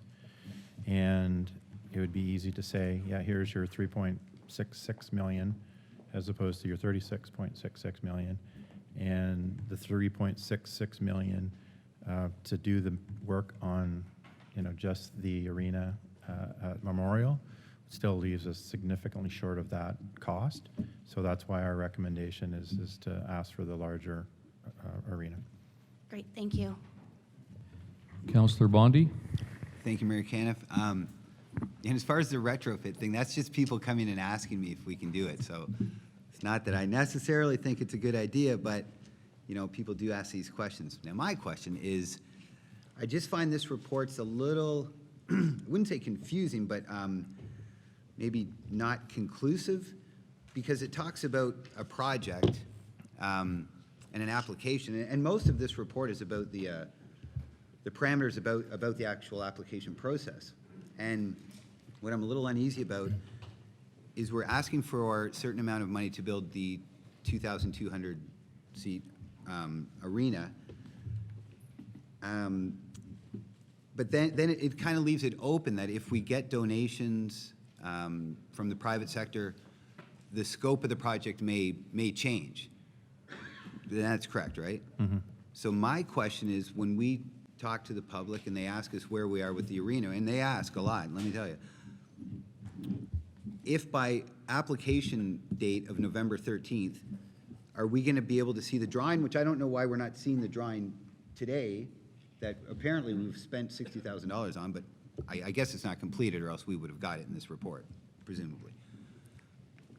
So my question, Mike, is when will it come to council that this is the project, this is what we're going to do? That's not tonight, because this is just allowing for an application. Mm-hmm. But that's not what people want to know. They want to know, what are we building? We don't have that answer for them today, and that's fine.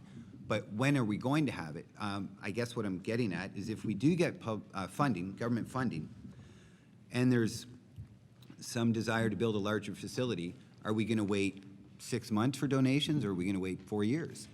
Like, when are we going to make a decision? Obviously, the 2027 deadline's way out there. But are we as a council going to say, this is the funding that we have, and let's kind of get to it? Are we going to do that in the next 6 months? Presumably, we'll know about the granting process by then. So the reason it's a little bit vague on the project is because ultimately tonight's decision dictates what project we'll be submitting for. So, but not necessarily doing, just well, what we're doing is that'll be what the application is. So we will not have enough information or funding or anything for council to be able to make an additional decision at that point. So the application will be based on this recommendation. If over the next 6 months we find out we get this funding and there is additional funding that becomes available through people who are willing to donate, then that will all come back to council and say, here is the project, here's the funding envelope. Are you supportive of this or not? So it will not be a long period of time. It won't be like, you know, I mean, there could potentially be fundraising programs once we've made the decision to start the build and do that to help, you know, reduce the municipality's overall contribution to it at some point. That's a possibility. But the intent would be, you know, once we know what that funding envelope is in, say, 6 months or so, there'll be something coming back to council within a couple of months of that to get, you know, the whole application process approved. Here's the project. And, you know, council will make that determination. Okay, at that point. excuse me, that kind of works. So, excuse me, if we get the funding, we're not going to allow for 18 months or 2 years to try and drum up more money to build a 4,000-seat arena. If those contributions flow in the next 6 months, kind of the application timeline, that's kind of where you are, what you're looking at? For public donations to come in? That would be my opinion, since I'm only a consultant. So who would make that decision? Well, I'll let Don chime in too. Thank you, Worship. So that's council's decision again. So I would expect, I think Councillor Solomon put his finger on it a few minutes ago in terms of saying, you know, when do we have a drop dead date? We should know somewhere probably within 6 months of the submission deadline for our application whether or not it's going to be approved. If it's approved, then we're in a position to know exactly how much money we have at that time, and then council can give us direction to move ahead. If we don't have enough money, I mean, everyone's saying, are we going to build a bigger facility? Let's just pretend that the cost of land is 3 times as much we're anticipating. Council's only told us we can spend $18.5 million. We might have to come back with a different scale on the facility as well. So it could work in either way. You've given us $18.5 million, and we've got a submission process. I think that's what we're trying to get clarity on tonight. And then we're coming back to council with a thumbs up or a thumbs down on the submission, and we'll also know exactly how much money we have in the bank at that time, and then council can give us any further direction you wish to. So it's not our intent to take this on for the next 3 years. I think Councillor Solomon said it well. We have to make some decisions to try and repair some of our facilities. Just one more quick question, because I don't think I'm going to get far with the next thing on the agenda, but if this application goes in, is there a chance that the province could, or the feds and the province could say, well, you're asking for 36, so we're going to give you 21? Or is it like an up and down, like a yes or a no? Or could they just partially fund it? They have not stated anything along those lines at all. I can certainly ask that question over the next, you know, month or so and see what the thought process on that. I think that they don't have any idea of the magnitude of applications they're going to get in, so I'm not sure if they're going to change gears on their funding allotments or not. You know, at this point, they've said the max is X. I don't know what they're going to do exactly, but I'll ask. Okay, great. Thank you. Councillor Hall? Thank you, Mayor Caniff. Just a really quick question to you, Mike. Can you explain, it's in the report, but can you explain what the climate lens assessment is? And what will that cost? And is that included in the 18.5 million that's been approved already? So the climate lens assessment is basically a federal piece that we have to do. It's kind of GHG emission monitoring and determinations and what you're going to be reducing them by. There's it has to be done by an engineer or an accountant that has a certain level of training in the climate lens assessment. It could potentially cost us $150,000 or so. It's an eligible cost, but if our project is over $50 million, then we may have already, you know, blown our max. So potentially it may have a cost to that. They would only ask that if we've gotten approval. So if we've gotten approval, Mr. Kelly and Mr. McAllister have reviewed this as well. Their feeling is that potentially we may have some resources in-house that may be able to assist with that. That's sort of to be determined. We'll probably look at it closer once we get provincial approval. So, Excellent. All right, thank you. I think all my other questions have been asked tonight, so thanks, Mike. Councillor B. McGregor. Thank you, Mayor Caniff, and certainly a lot of the questions I had have been answered already. And I think it's just important to note, I spend a lot of time in arenas, so I get a lot of questions and I certainly hear a lot of opinions about this process. And that tonight's report really isn't much different than what we've already discussed. What we've decided as a council is about capping our municipal exposure, looking to leverage senior government funding if we can. And it's about replacing some end of life, or many would argue well past end of life assets. So if we were, if we had a couple of arenas in Chatham that were like this building, we wouldn't be here having this discussion. So it's really about, just like we do in every other asset category, taking a look at what needs to be fixed and looking at the most responsible way to fix it. So I think that is important. That's part of the message. We've had this debate. We've made this decision, and this is a continuation of that process. So I'm in support of this going forward tonight, and I think it ticks all those boxes. It keeps some opportunity open for some private investment, leverages senior government funding, and replaces some infrastructure that badly needs to be replaced. Councillor Scotchy. Not a question, just one quick comment. Just wanted to thank you, Mr. Turner, for sticking on with us through this process to maximize our opportunity. And I think that what you're doing gives us, the best chance possible to obtain some money. So thank you for sticking with us through the process. Appreciate that. Okay, seeing no other questions, we'll put it to vote. All in favor? Opposed? Carried.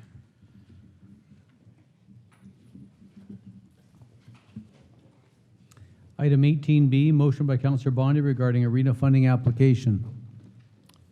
Councillor Bondi. Well, this won't take long. Conveniently, the last report came before my motion. So by that approval, that effectively kills my really great motion of offering choice to council, which I won't read because it's pointless. So I will just pull the motion. Thank you. Item 18C, 2020 budget process. Councillor B. McGregor. I'll move the recommendations, and I have a couple questions. Councillor Finn, seconded. Councillor B. McGregor. Thank you, Mayor Caniff. And maybe just one question to Gord. I know that council has provided some direction in the past on developing the draft budget, and I was hoping you could give us an update on where we are based on some of the provincial announcements and what where we're at in the process of that draft budget development. Thank you, Mayor Caniff. The budget group is in the midst of working with all the divisions right now on collecting their budget requests. Just to refresh what council directed back in March was a inflation budget, basically a status quo budget, plus 1% to fund our asset management plan as previously approved, plus 0.35% additional for our asset management plan for stormwater. That was approved in last year's budget. So we were looking at coming in at 3.35%. Then in April and May, there was several announcements by the province that of downloading of costs to municipalities. So to keep those services as status quo again, that was going to cost between 1.5% and 2%. Since that time over the summer, there's announcements at AMO and at other times where they have backed off on some of the, where they're projecting the cuts to happen, or deferred them to future years, or have actually increased the funding. So for example, with our ambulance service, they actually came through with more funding than the first funding announcements that we received. So it's changing still every day. There's things like OMPF that we're not aware of until November of where we're going to be at. But we're looking at, instead of a 2% provincial impact, it's more closer to the 1%. So we're likely in approximately a 4.35%, hopefully under 4, once EMT gets done deliberating and delivering a budget to council on January 15th. Seeing no other questions, we'll put it to vote. All in favor? Opposed? Carried. Item 19, infrastructure and engineering services. Item 19A, sidewalk winter maintenance policy. Councillor Solomon?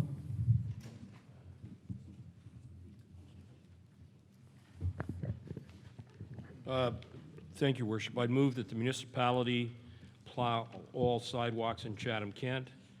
That the municipality plow all sidewalks in Chatham-Kent. B, that the municipality will only salt downtown core areas. And C, that the property owners will be required to de-ice sidewalks fronting their homes or businesses within 48 hours after ice is formed. Seconded by Councillor Latimer. Mr. Solomon, or Councillor Solomon, sorry. No, I promised earlier that I was going to only Okay. speak on one matter. Councillor Thompson. I do have some questions in regards to cost.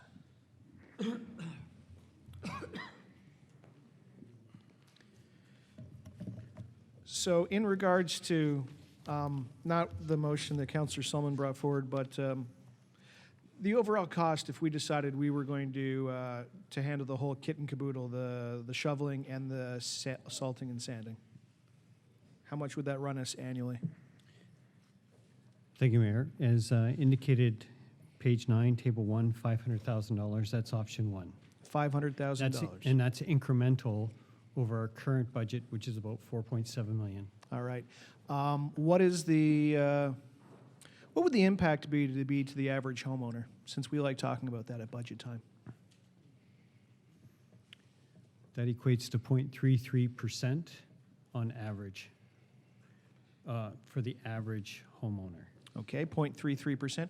And what does that cost the average homeowner annually? Ish. 20, my colleague is saying $20. $20.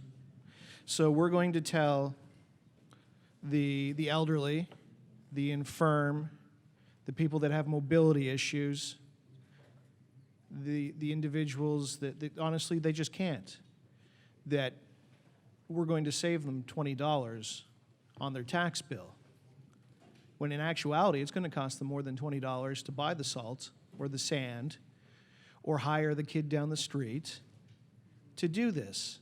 And I met with a couple of residents today, actually, and they were actually really, I'm going to tell a little story here, if you'll indulge me. They were actually really forthright. They said that they didn't want, honestly, to shovel it, and that they were going to get fined. And they were curious about the cost. And I'd done some rough numbers. I said, yeah, it's going to be about $20 a household. And they said, what are we even talking about here? $20 on a household. They said they'd gladly pay it. They actually said it was a bargain at twice the price. And the lady that I was speaking to made mention of a young counselor, actually, who once sat on Willowmac and watched traffic and kids crossing the street back and forth. And I thought, holy smokes, I'm talking to the widow of Willowmac. And she said to me, and that counselor was Councillor Solomon, and she always remembered Councillor Solomon got something done on Willowmac. And I couldn't believe I was sitting in front of the actual widow on Willowmac. Now, I don't know that she was it, but it really hit home for me, because up until that point, I was very much in favor of letting homeowners and residents do it. But when I look at the things we do spend money on, to be honest, and some of those events and community groups, and I'm not going to say they're not worthy, but I think about how we have a positive community, and we have a community that's age-friendly, and how we have a community that looks out for one another. And I think to myself, what is within and what is really outside of our boundaries as a municipality? What are those core services that we offer? And I can't believe I'm saying this, but at $500,000, I think that cleaning sidewalks and salting and sanding sidewalks is well within what we do as a municipality, especially when you consider that the average cost to the taxpayer is $20. I am very comfortable with spending $20 to get that service done. So the individuals I met with today with the heart trouble and the problems with mobility, don't have to worry about these issues. So I can't support the motion, but I could support us taking on the entire thing. Thank you.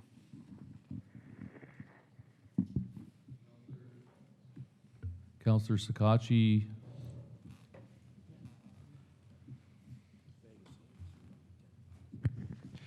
Just wanted to echo Councillor Thompson's thoughts. I had the opportunity just before we started here to ask in regards to the budget as well, the impact, and my estimation was as well as around 0.35. So those were all valid points, and it's very difficult for us up here to assert ourselves as an age-friendly community if we're going to offer, ask the residents to do that. I've had a couple similar conversations.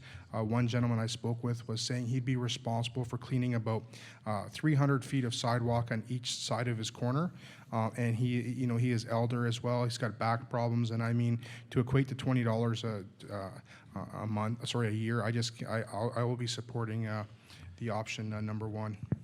Sorry, I just want to, maybe if I could ask the clerk to repeat what the motion on the floor is, just so everybody can be clear, because it's not the same one that's written that you're looking at in the sheet. No, so it is simply put to ones that have paper in front of them to A, B, and C. I will read them out for the rest. The municipality will plow all sidewalks in Chatham-Kent. The municipality will salt only downtown core areas, and that the property owners will be required to de-ice sidewalks fronting their homes and businesses within 48 hours after ice is formed. So I just want to make sure everybody's clear, because I've been hearing a lot of people talking about the plowing piece, and that's the motion on the floor. So it's, anyways, so Councillor Sakachi, anything else? No? Okay. Councillor Foss, followed by Councillor Crew, and then Councillor Pinsino.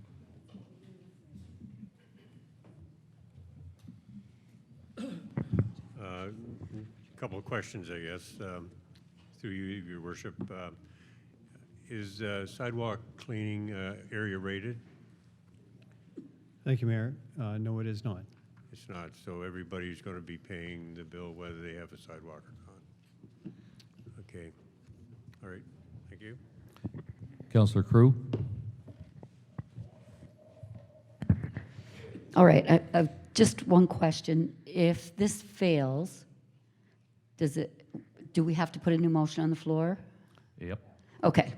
All right. So I'm the council rep on the age-friendly committee, so I will just reiterate that they do support option one. I believe that's the whole kit and caboodle as it's been described as. And it's not just seniors. It's the tired mom who comes home from work and they live on a corner lot and you got to get out there, clean everything. I do have a couple questions for Thomas. Where'd he go? There he is. Thomas, if we go with this option, if this motion fails and we go with I'm going to call it option one, is that correct? Okay, so if we go with option one, do we have the availability? Is salt readily available? It seems like a lot. It's a lot more than we're normally using. And what if we run out? Thank you, Mayor. So salt is available. Okay. We do have contracts in place now, and we would increase that allotment. Everything that you see here is always an estimate. It's always dependent on the number of events. And in particular with ice formation, this is a new cost for us. Depending again on the number of events, we have a design within Chatham-Kent where all of the moisture from your grass and from snow will fall on the sidewalk. You usually have a boulevard up against that, so we have what we refer to as a bathtub. So we see that it was our best estimate at $500,000. It could be much more depending on the year and the frequency. And staff, this would obviously take someone else to salt, or would it be the same little guy in the snowplow with the salt machine on the back? Is that what would happen? Yes, so right now we have a combination of services. One is internal staff and the other is external contracts.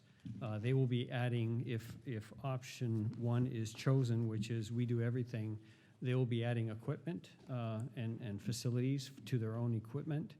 And it's going to be a huge challenge for us. The reason is we have 15 salt sheds located throughout CK.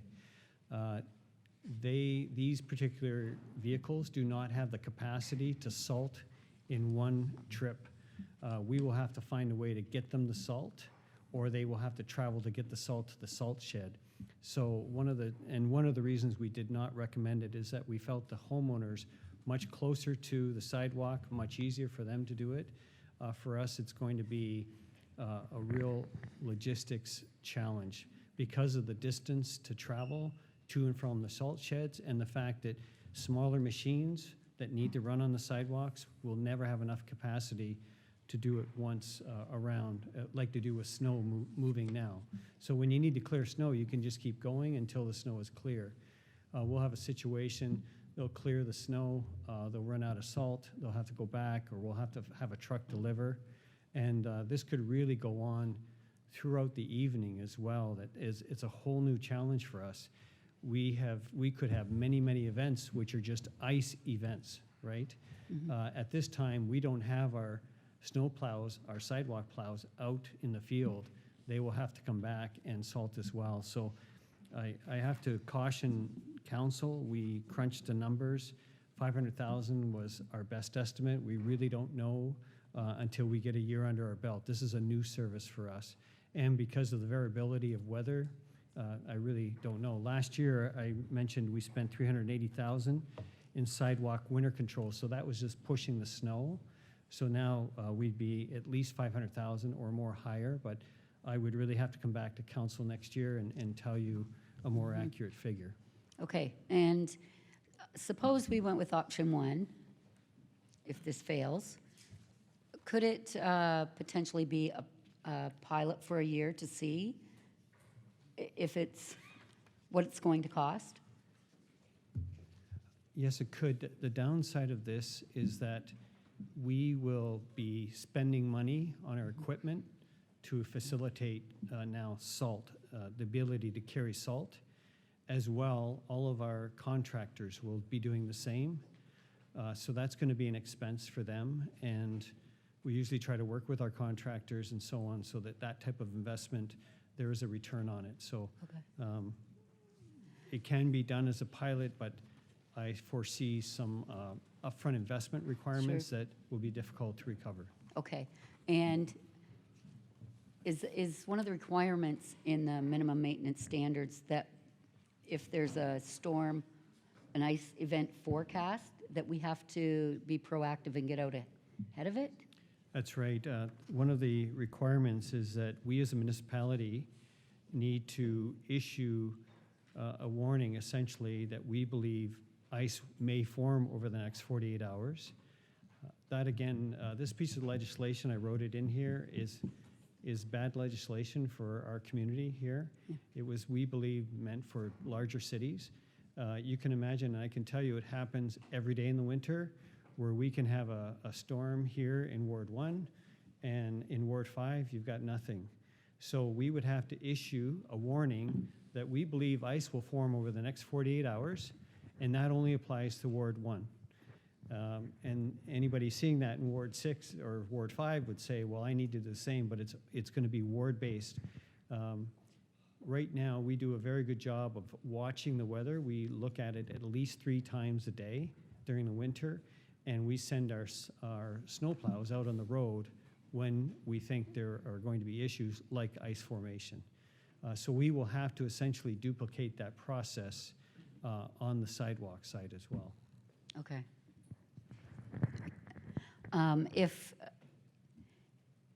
If we don't get a lot of ice events, would, instead of $20, may it be like $10 on a taxpayer? Yeah, Would it be charged to the taxpayer based on events? I guess that's. Yeah, so the way winter control works, I have a budget now of 4.7 million, so that would go to 5.2 million if approved. And that's an average for us. Every year, if we are higher, we have to borrow from reserves. If we're lower, we put that money into reserves. So it's a moving average right now. year over year, we've been proving to council that we're underfunded. We asked for 150,000 last year to make us whole at least to the average that we're seeing. Okay. All right, thank you. Councillor Pinsino, followed by Councillor McGrail. Thank you, Your Worship. Through you to Thomas. So just for clarification, we're status quo, this motion here is status quo for last year, correct? Other than the residents have to salt in front of their property. They do not have to shovel snow, they just have to put salt down.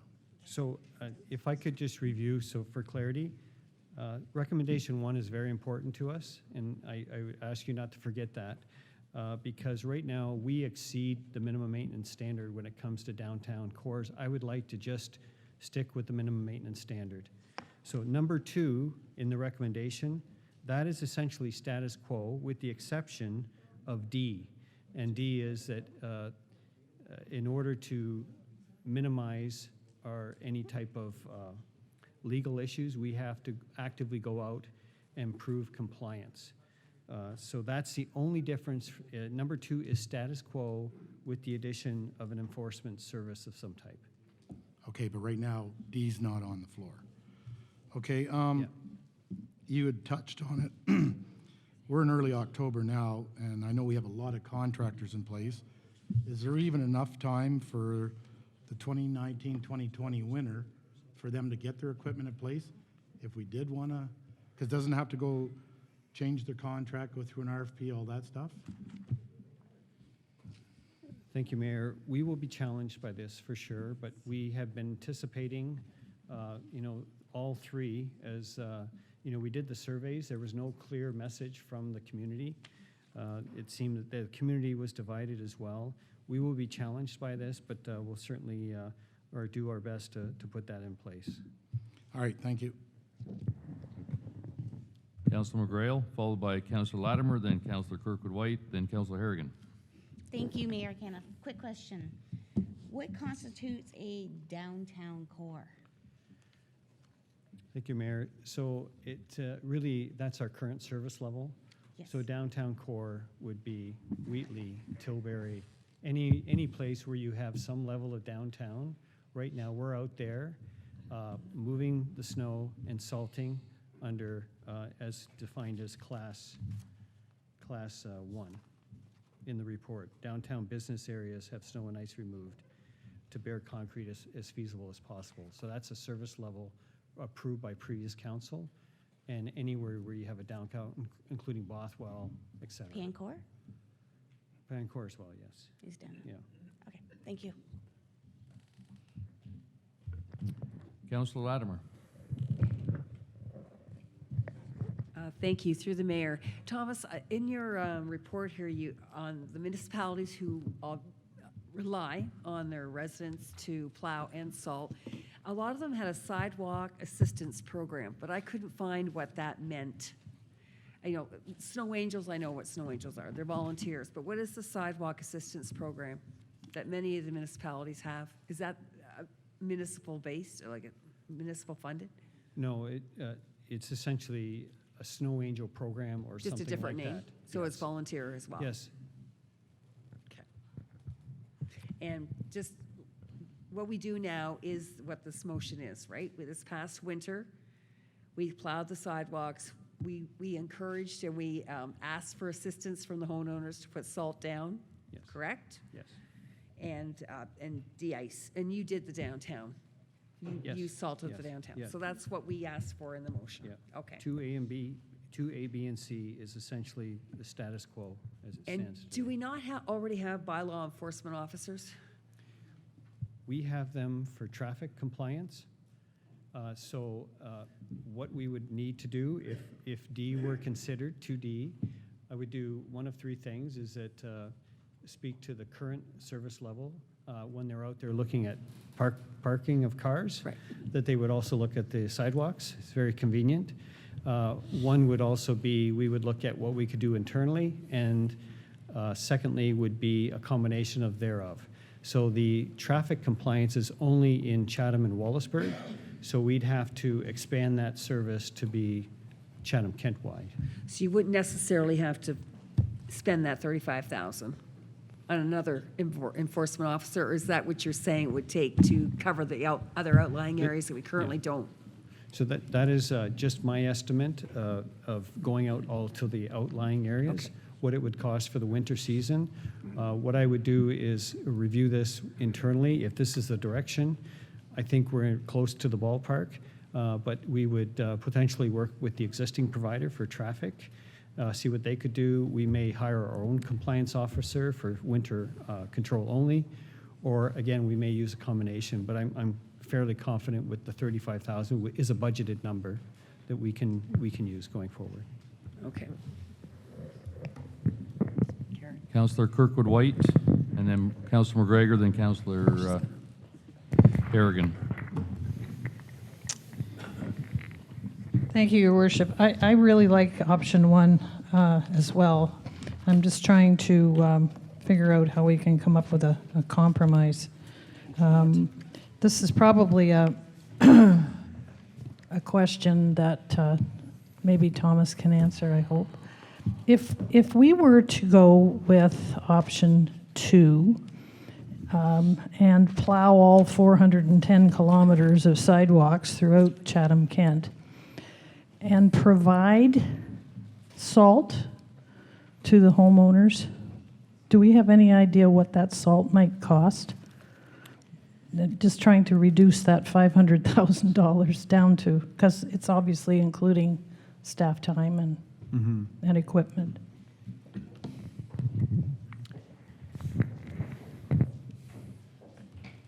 I really haven't gone through that calculation, nor have I determined what, how many liters we would need. I could do an assumption and come back to you on that, but is it possible? Yes, it's absolutely possible. It would it'd be a bit challenging. So for example, again, 15 salt sheds. I would ask members of the public to come to our salt shed. We could say, you can fill up your bag, and that's what you get for the year. Somewhat similar to the sandbag proposal, which we haven't figured that out yet either. I would prefer that as opposed to Public Works delivering that to each homeowner. Would be much easier, but we could open that up. I can tell you, I think we get very good pricing for salt, much better than you would get in a store. So that's beneficial for residents. I would just ask them to come pick it up and bring your own grocery bag maybe, and we give them one bag and we see how the year goes and we can look to expand it. So again, we've never done this before, and please your patience in figuring it out and even the overall cost, but that's something that certainly we could look at.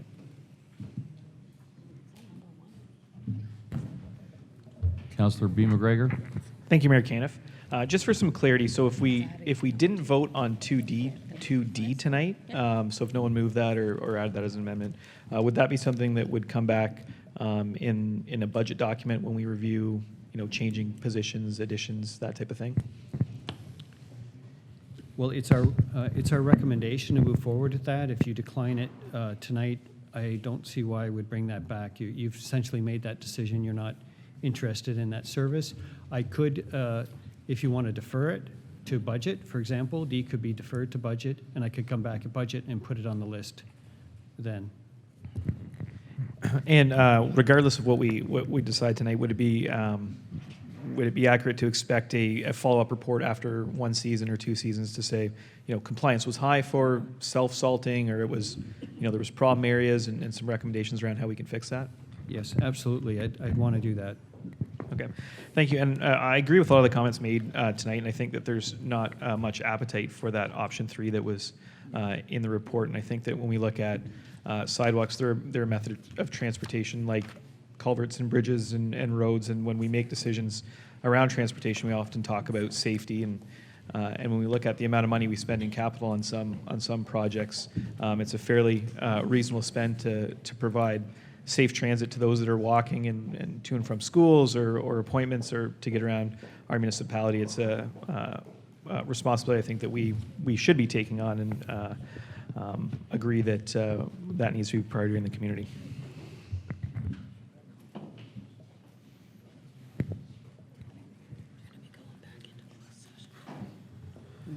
Councillor Harrigan.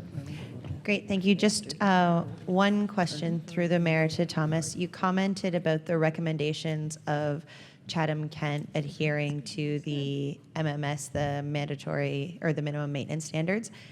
In the report, and I'm just looking for confirmation, it seems like currently we basically clear the snow in the downtown areas within 24 hours of the snow falling when it's over 7.5 centimeters. And the minimum maintenance standards that are recommended are within 48 hours after 8 centimeters. Is that correct? That's correct. Okay. So I know it's not on the table right now through Councillor Solomon's motion, but I just wanted to express that I have concern with that because for the business owners who are downtown, I already hear the challenges when they get that snowfall about that one day and how challenging it is for people to get to their businesses. So I think if we were to adhere to the minimum maintenance standards, that is potentially 2 days if we get an overnight snowfall, that they would feel the impact of that. So I just wanted to call that out as being an area of concern. All my other questions have been answered. Councillor Finn. Councillor Kirkwood White stole my question, but I would like to reiterate if residents had the availability to get salt at a discounted price, I think they'd be quite content with that or free. Yes, and I looked for that direction, whether we would provide it at a discounted price or if we would provide it at no charge.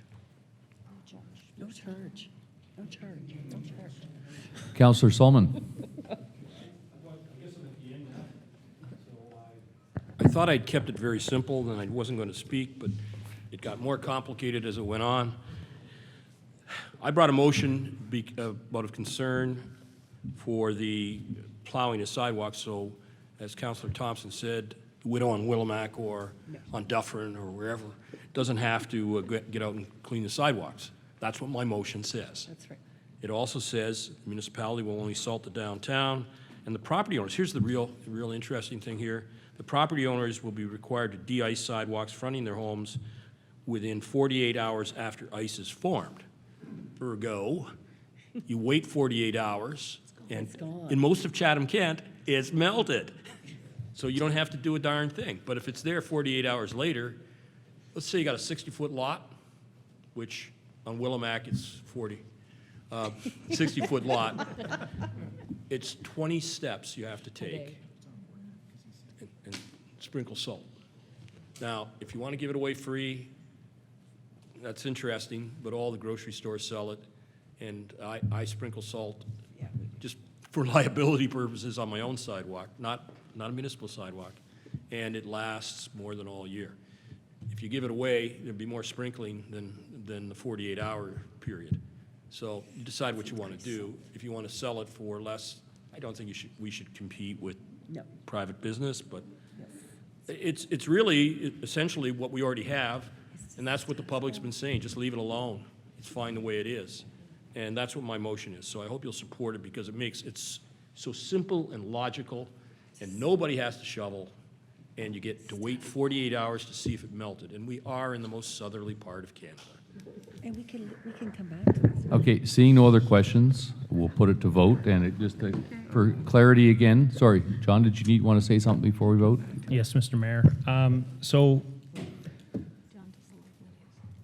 We had made some recommended changes to the recommendations, and we don't have them, I guess, available on the big screen. Is it possible? You do? So,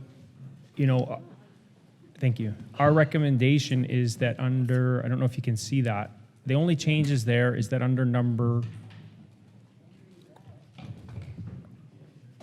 1, that you adopt the MMS. So that's a little bit different word that I would ask that you include. I know that's not part of the motion, but we're recommending that you adopt the MMS. If we don't adopt the MMS, I don't know what, I don't know how I'm going to be able to address the things that I discussed with you in closed session. For number 2, which I understand forms the core of what you've decided to proceed with, that we've recommended A, B, C, and D. I understand you're proposing to go with A, B, and C. C is a little bit different up there than what's written on your recommendations. C only talks about de-icing sidewalks within 48 hours. The MMS also additionally require that treatment of sidewalks happen to prevent ice from forming. So that also I highly recommend be included. I know that's different than what is on the floor, but the requirement is not just that we wait 48 hours and let the ice melt, but that we actually treat the sidewalks before ice forms, and then if ice does form, that we de-ice. That's the only way I can address the issues that I talked about with you in closed session. And then finally, letter D again talks about enforcement. We talked about that in closed session. If I don't have that there, I can't address the issues that I talked about with you in closed session. I would say more about this. If you'd like to go into closed session, I think that's about as far as I can go in open. So in other words, we have to put it in. Sorry, I was just going to go, Councillor Solomon, given that, did you want to add anything or just keep your motion as is?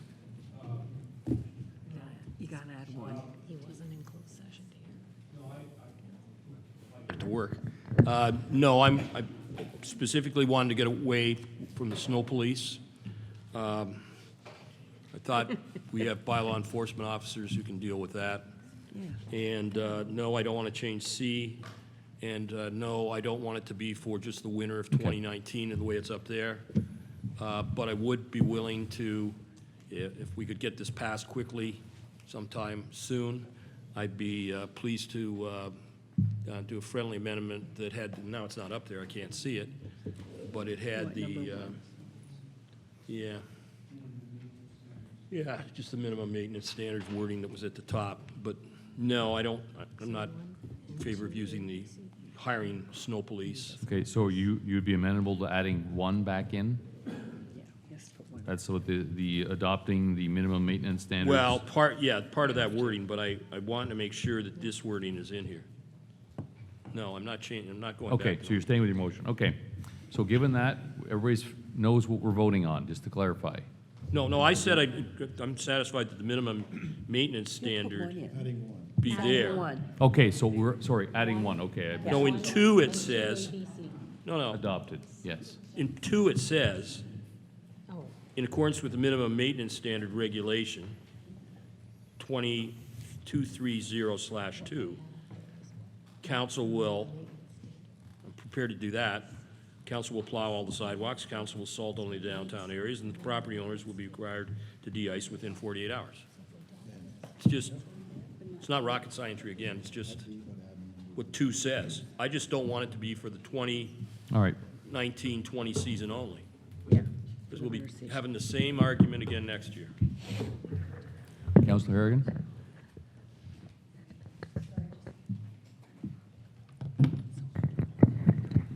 Just looking for clarity on what Councillor Solomon said. So did you indicate that you were open to adding recommendation number 1 to the motion, or you felt like the minimum maintenance standards were captured in number 2, first clause?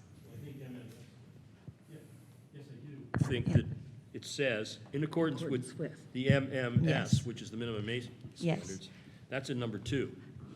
Yes, and so a comment that I just really want to drive home is that I don't, through this, want to hear staff come back and say, well, no, our service levels are not to shovel snow within 24 hours of the snow falling. It's the MMS, which is 48 hours. And, I'm with you. okay, That's- I totally okay, agree so I with just want to completely make sure that that's clear. That's why I want the ladder A, B, and C in there. Yeah. Correct. He wants this. All right. Given that, we'll put it to vote. All in favor, hands up.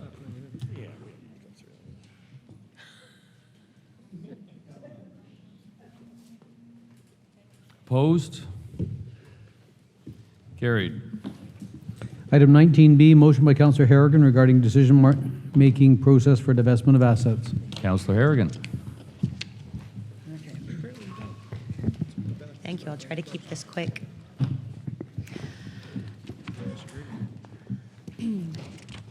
whereas Council has identified growth as a strategic priority for the 2018 to 2022 term of priorities, and that includes the commitment to right-size and rationalize current inventories of bridges, roads, parks, and buildings in support of new infrastructure investment. And whereas Council has also approved community engagement, highlighting the importance of the voice of the community being reflected in Council decision-making. Therefore, I move that administration return to Council with a report for information or series of reports that includes the following. 1, clearly defined terms of right size and rationalize in relation to municipal assets. 2, drafted or confirmed divestment lists for any municipal assets in the categories of bridges, roads, parks, and buildings, including information about the decision-making process that led to the identification of those assets for divestment. 3, confirms or establishes a decision support matrix to be used for all municipal assets recommended for divestment. This decision matrix should consider not only life cycle and capital costs, but also the following. A, safety. B, agricultural impact given the prominence of the agricultural community within the municipality. C, small business and other economic development impacts. D, the environment. E, traffic impacts to surrounding roads when appropriate. F, comparable asset performance across Chatham-Kent. G, any indicators that can be used to apply consistent decision-making across assets for better understanding of their value and contribution to the community. And H, any other pertinent information. 4, that confirms or establishes a community engagement strategy for any divestment, rationalizing, or right-sizing. This strategy should consider the importance of notifying impacted residents and discussing divestment of assets near their place of residence, and that this information can come to Council in a single report or a series of reports focused on assets by category, and that no divestment of any asset be brought to Council until the information is received for that category of asset. Councillor B. McGregor. I'll second it. Okay, I'll go over to Councillor Harrigan, then open up for questions.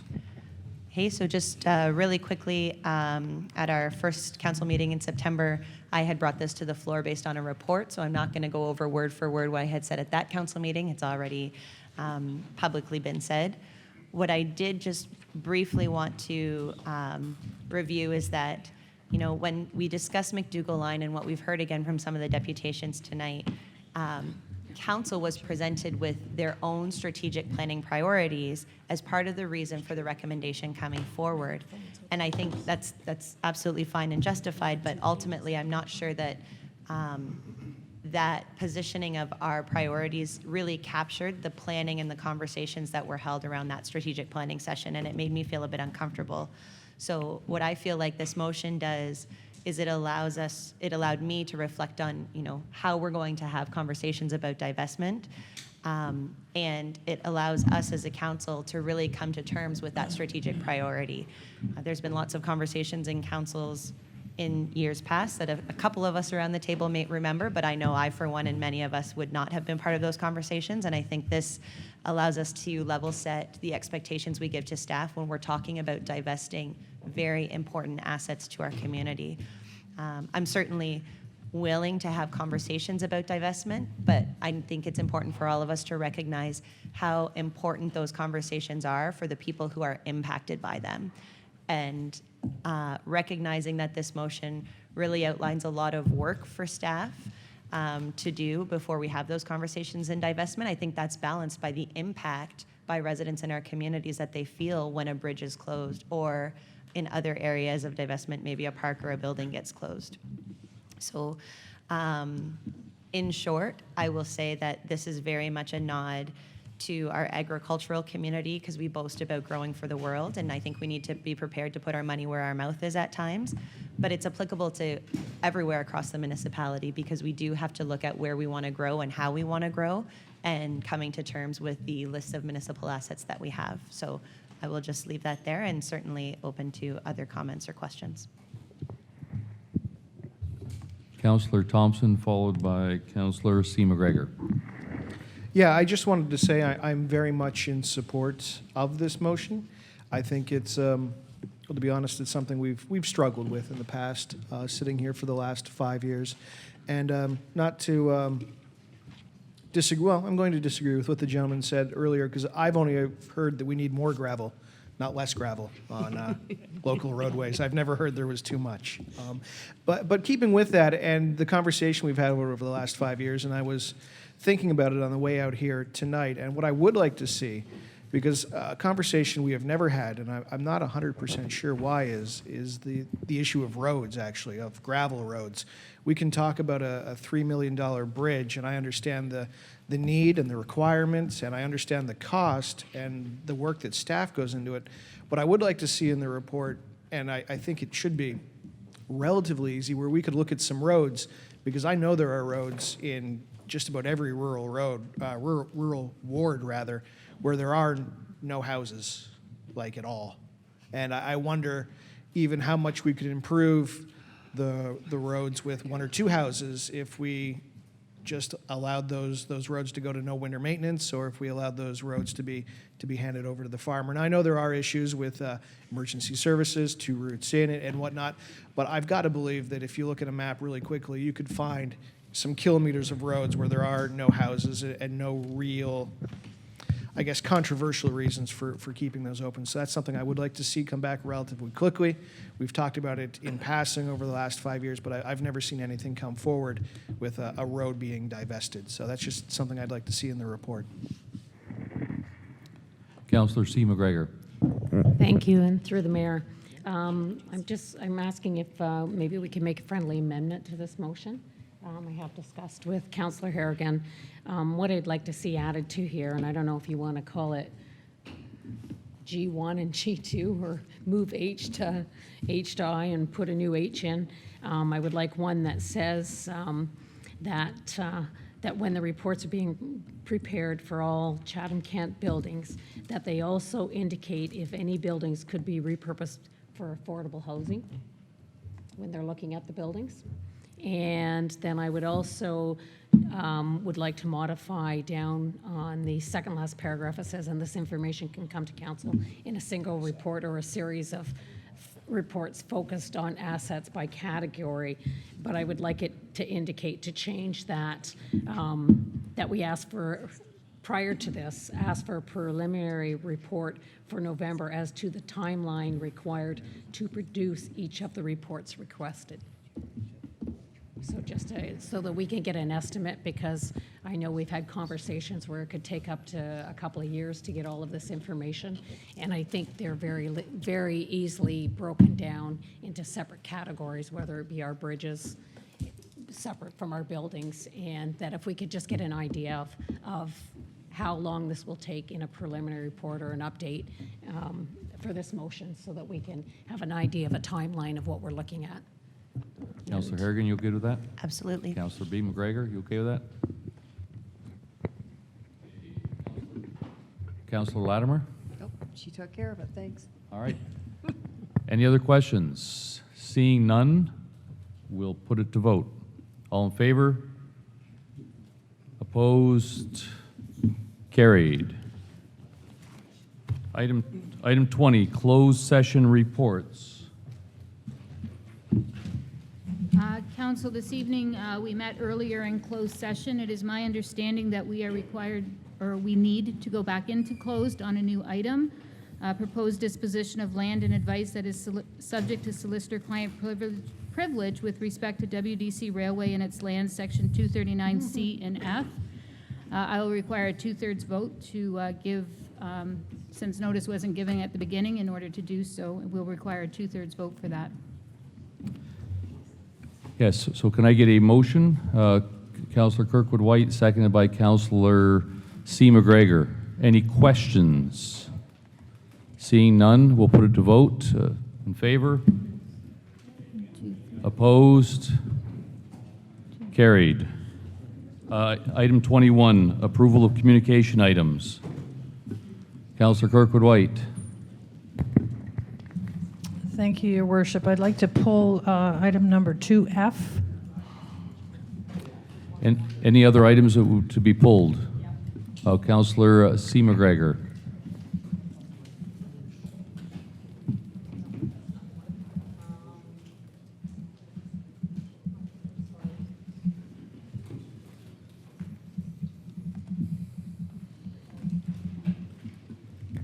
It would be item 2C. Okay. Can I get a motion to accept all the other items? Councillor Scotchy, followed by Councillor Bondi. All in favor? Opposed? Carried. Councillor Kirkwood-White, 2F. Thank you, Your Worship. Given the need for affordable housing throughout Chatham-Kent, I just wanted to make mention to the general public who are listening in or watching that there was a letter that we received from the Ministry of Municipal Affairs and Housing dated September 25th, releasing a guide entitled Adding a Second Unit in an Existing House, which is the first in a series of user-friendly guides, and I'm hoping that they'll have one coming later on tiny homes. Okay, Councillor C. McGregor, 2C. Yes, and through the mayor. This one comes from the, it's regards to proposed changes to the Aggregate Resources Act from the Ministry of Natural Resource and Forestry. Is this simply in another division, what will turn into be another pushback onto the municipalities to pick up costs? Because when I was looking at this, and I kind of looked at the act online, and it mentioned the possibility of our waterways, farmers' waterways, our trees, our parks, different things. So are these just going to be further responsibilities put back to the municipality where we need to pick up the cost with the taxpayers' dollar to support these changes to the act? Can anybody answer that for me? Sorry, I should have emailed that question off, and I'd happily take that answer at a different time, so. Okay. Okay, if somebody Okay, could just. so Councillor Kirkwood, can I get a motion to accept these other two items? Seconded by Councillor C. McGregor. All in favor? Opposed? Carried. Non-agenda business. Why don't we, with the microphone, why don't we start left to right here and just, so Councillor Harrigan. Great, thank you. I just wanted to take a couple of minutes to welcome my colleagues around the table to West Kent. We're sitting here tonight in Tilbury, but West Kent encompasses Merlin, Wheatley, Tilbury, and a number of small communities in between. All of these communities are active, vibrant, and filled with citizens working tirelessly to improve the place they call home. So I just want to give a couple of examples. In Merlin, we have a Kinsman Club that owns one of the best kept secret parks in all of Chatham-Kent, and where our own councillor Oche runs a baseball league every summer that is safe and affordable for families to participate in. There's a group of ladies in Merlin who work tirelessly to beautify the community and water the flowers on an almost daily basis, and a recreational center that provides activities for people of all ages. The Fireman's Pancake Breakfast is a force to be reckoned with, and all of the world's problems are solved in Merlin every morning at the Erie Street Cafe. Jump over to Tilbury, where we are right now. We have a community that is one that rolls its sleeves up to solve its problems. Single-handedly building a family health team locally within the municipality proudly over the last 12 years. Now you can see a very proud and growing building right there on Highway 2.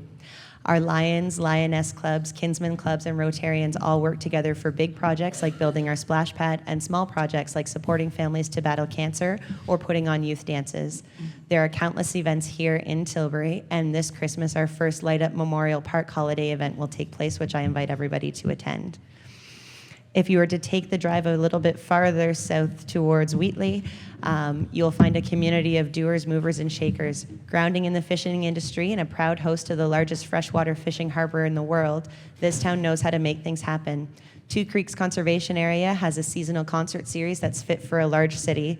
The Horticultural Society continues to grow and grow beautiful trails and flower gardens across the community.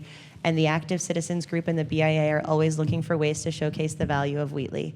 This past summer, for example, a recent Hogs for Hospice stop in Wheatley showcased how this community can think outside of the box and focus beyond the borders of Chatham-Kent to make things happen. I know I missed a number of shout-outs, both to people who are in this room and who are out in the community, and I can't possibly begin to capture the small town pride that I felt as a councillor and a community member choosing to raise my family in this small corner of the world. So with that said, I want to welcome everybody to West Kent and thank those in the audience for coming out and representing our small towns in such a great way.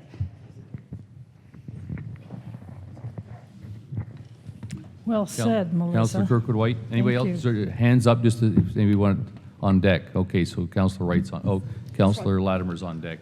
Okay. Thank you, Your Worship. Just a friendly reminder that the 80th annual banquet for the Rotary Club of Chatham is coming up soon on Friday, November the 8th at the Bradley Convention Center. And the guest speaker this year will be Rocco Rossi, who is the CEO of the Ontario Chamber of Commerce. Tickets are $60, and I have them with me tonight. Councillor Latimer? Yep. Just to save the date, our next South Kent Town Hall meeting will be in North Buxton on Tuesday, November the 5th at 7 o'clock. So put that on your calendars, folks. Councillor Wright? Thank you, Mayor Caniff. I've got a request to see if we could get a report to council here. It is again on culverts. 2 weeks ago out at Highgate, they cut the road there and they put a new culvert in that was 5.5 feet high. The sections were 20 feet long. It's a new product that they're using. They were able to do this in one day. It was amazing how they did it. I went down and took a bunch of pictures. It was a plastic culvert. I don't know what it was, but the contractor was impressed with it. I was impressed how it looked and how it went in. It was quite a job to have it done in one day. And it's on a main paved road, too. Thank you. Your Councillor Scotchy's in. Anybody else over here? Councillor Scotchy? Just actually had a quick question for Mr. Kelly, if you don't mind, Mr. Kelly. What would be the process if community members are touching base with us as council for low lighted areas that are in our community? What would be the process? I know that we speak of if there's areas in the roads way we go the ACR the ACR method, but what would be the way for the community to touch base on areas? For instance, I've had a lot of complaints recently from the Blenheim Arena that the skate park as well as the arena is very dark, and it is. There's no actual light out front. They're all on the other side, and there's a lot of tree coverage there. So what would be the best route to take in regards to looking at getting another pole installed there for the community? Thank you, Mayor. So the process is still the same, using CKinfo at chatham-kent.ca or 360-1998. Just explain exactly what you're looking for. If it's on the roadway, we work very closely with Integris, and we do lighting analysis to determine the lumens out on the road. There is a standard for all of downtown cores. If it's on our property, we also look at that same level of standard. And if you can filter those in through the ACR process, we'll knock them down one by one. Perfect. So we can do an analysis by going through the ACR to see if the lighting is adequate in that area then. Yeah, Perfect. We'll take the ACR, we'll look at the area, and we'll send a group out there to measure exactly what the amount of illumination is, and then make our. This was a new one for me, so I thought it'd be beneficial to ask because they wanted me to ask and open, so I just wanted to give them that benefit. Okay, just wanted a couple of things. The Parade of Chefs happened this last week. It was a great event put on for the Chatham-Kent Health Alliance. 12 days of positivity ended. They went out and got into virtually every elementary school in Chatham-Kent. Thousands of kids were touched. They were impacted in a great way.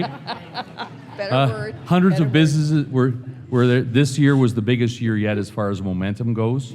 It really picked up. You could really feel it in the community. The last thing is thank you to Tilbury for hosting this. This was an amazing event, and we're looking forward to assessing how this one went, and with the potential to get one into each ward over the next 2 years, which would be Blenheim, Ridgetown, Wallaceburg, and Dresden, subject to council assessing how much this cost and the benefits. So I'd encourage everybody, there's a survey, correct? That everybody fill out. I hope the people that left filled it out, but we got surveys at the door, so please fill them out as to what you think about moving the odd council meeting outside of Chatham. So with that, we'll go to the reading of the bylaws, first and second. Councillor Solomon, seconded by Councillor Hall. All in favor? Opposed? Carried. The third and final reading. Councillor Foss, seconded by Councillor Finn. All in favor? Opposed? Carried. Resolution, council in closed session and adjournment. Thank you, and through the mayor. I would move that Chatham-Kent Council adjourn to its next meeting to be held on Monday, October 21st, 2019, and that Chatham-Kent Council authorize itself to meet in closed session on that day to discuss any matters permitted by the Municipal Act. Councillor Pinsino, second. All in favor? Opposed? Carried. Thank you. Close session Just for closed. everybody.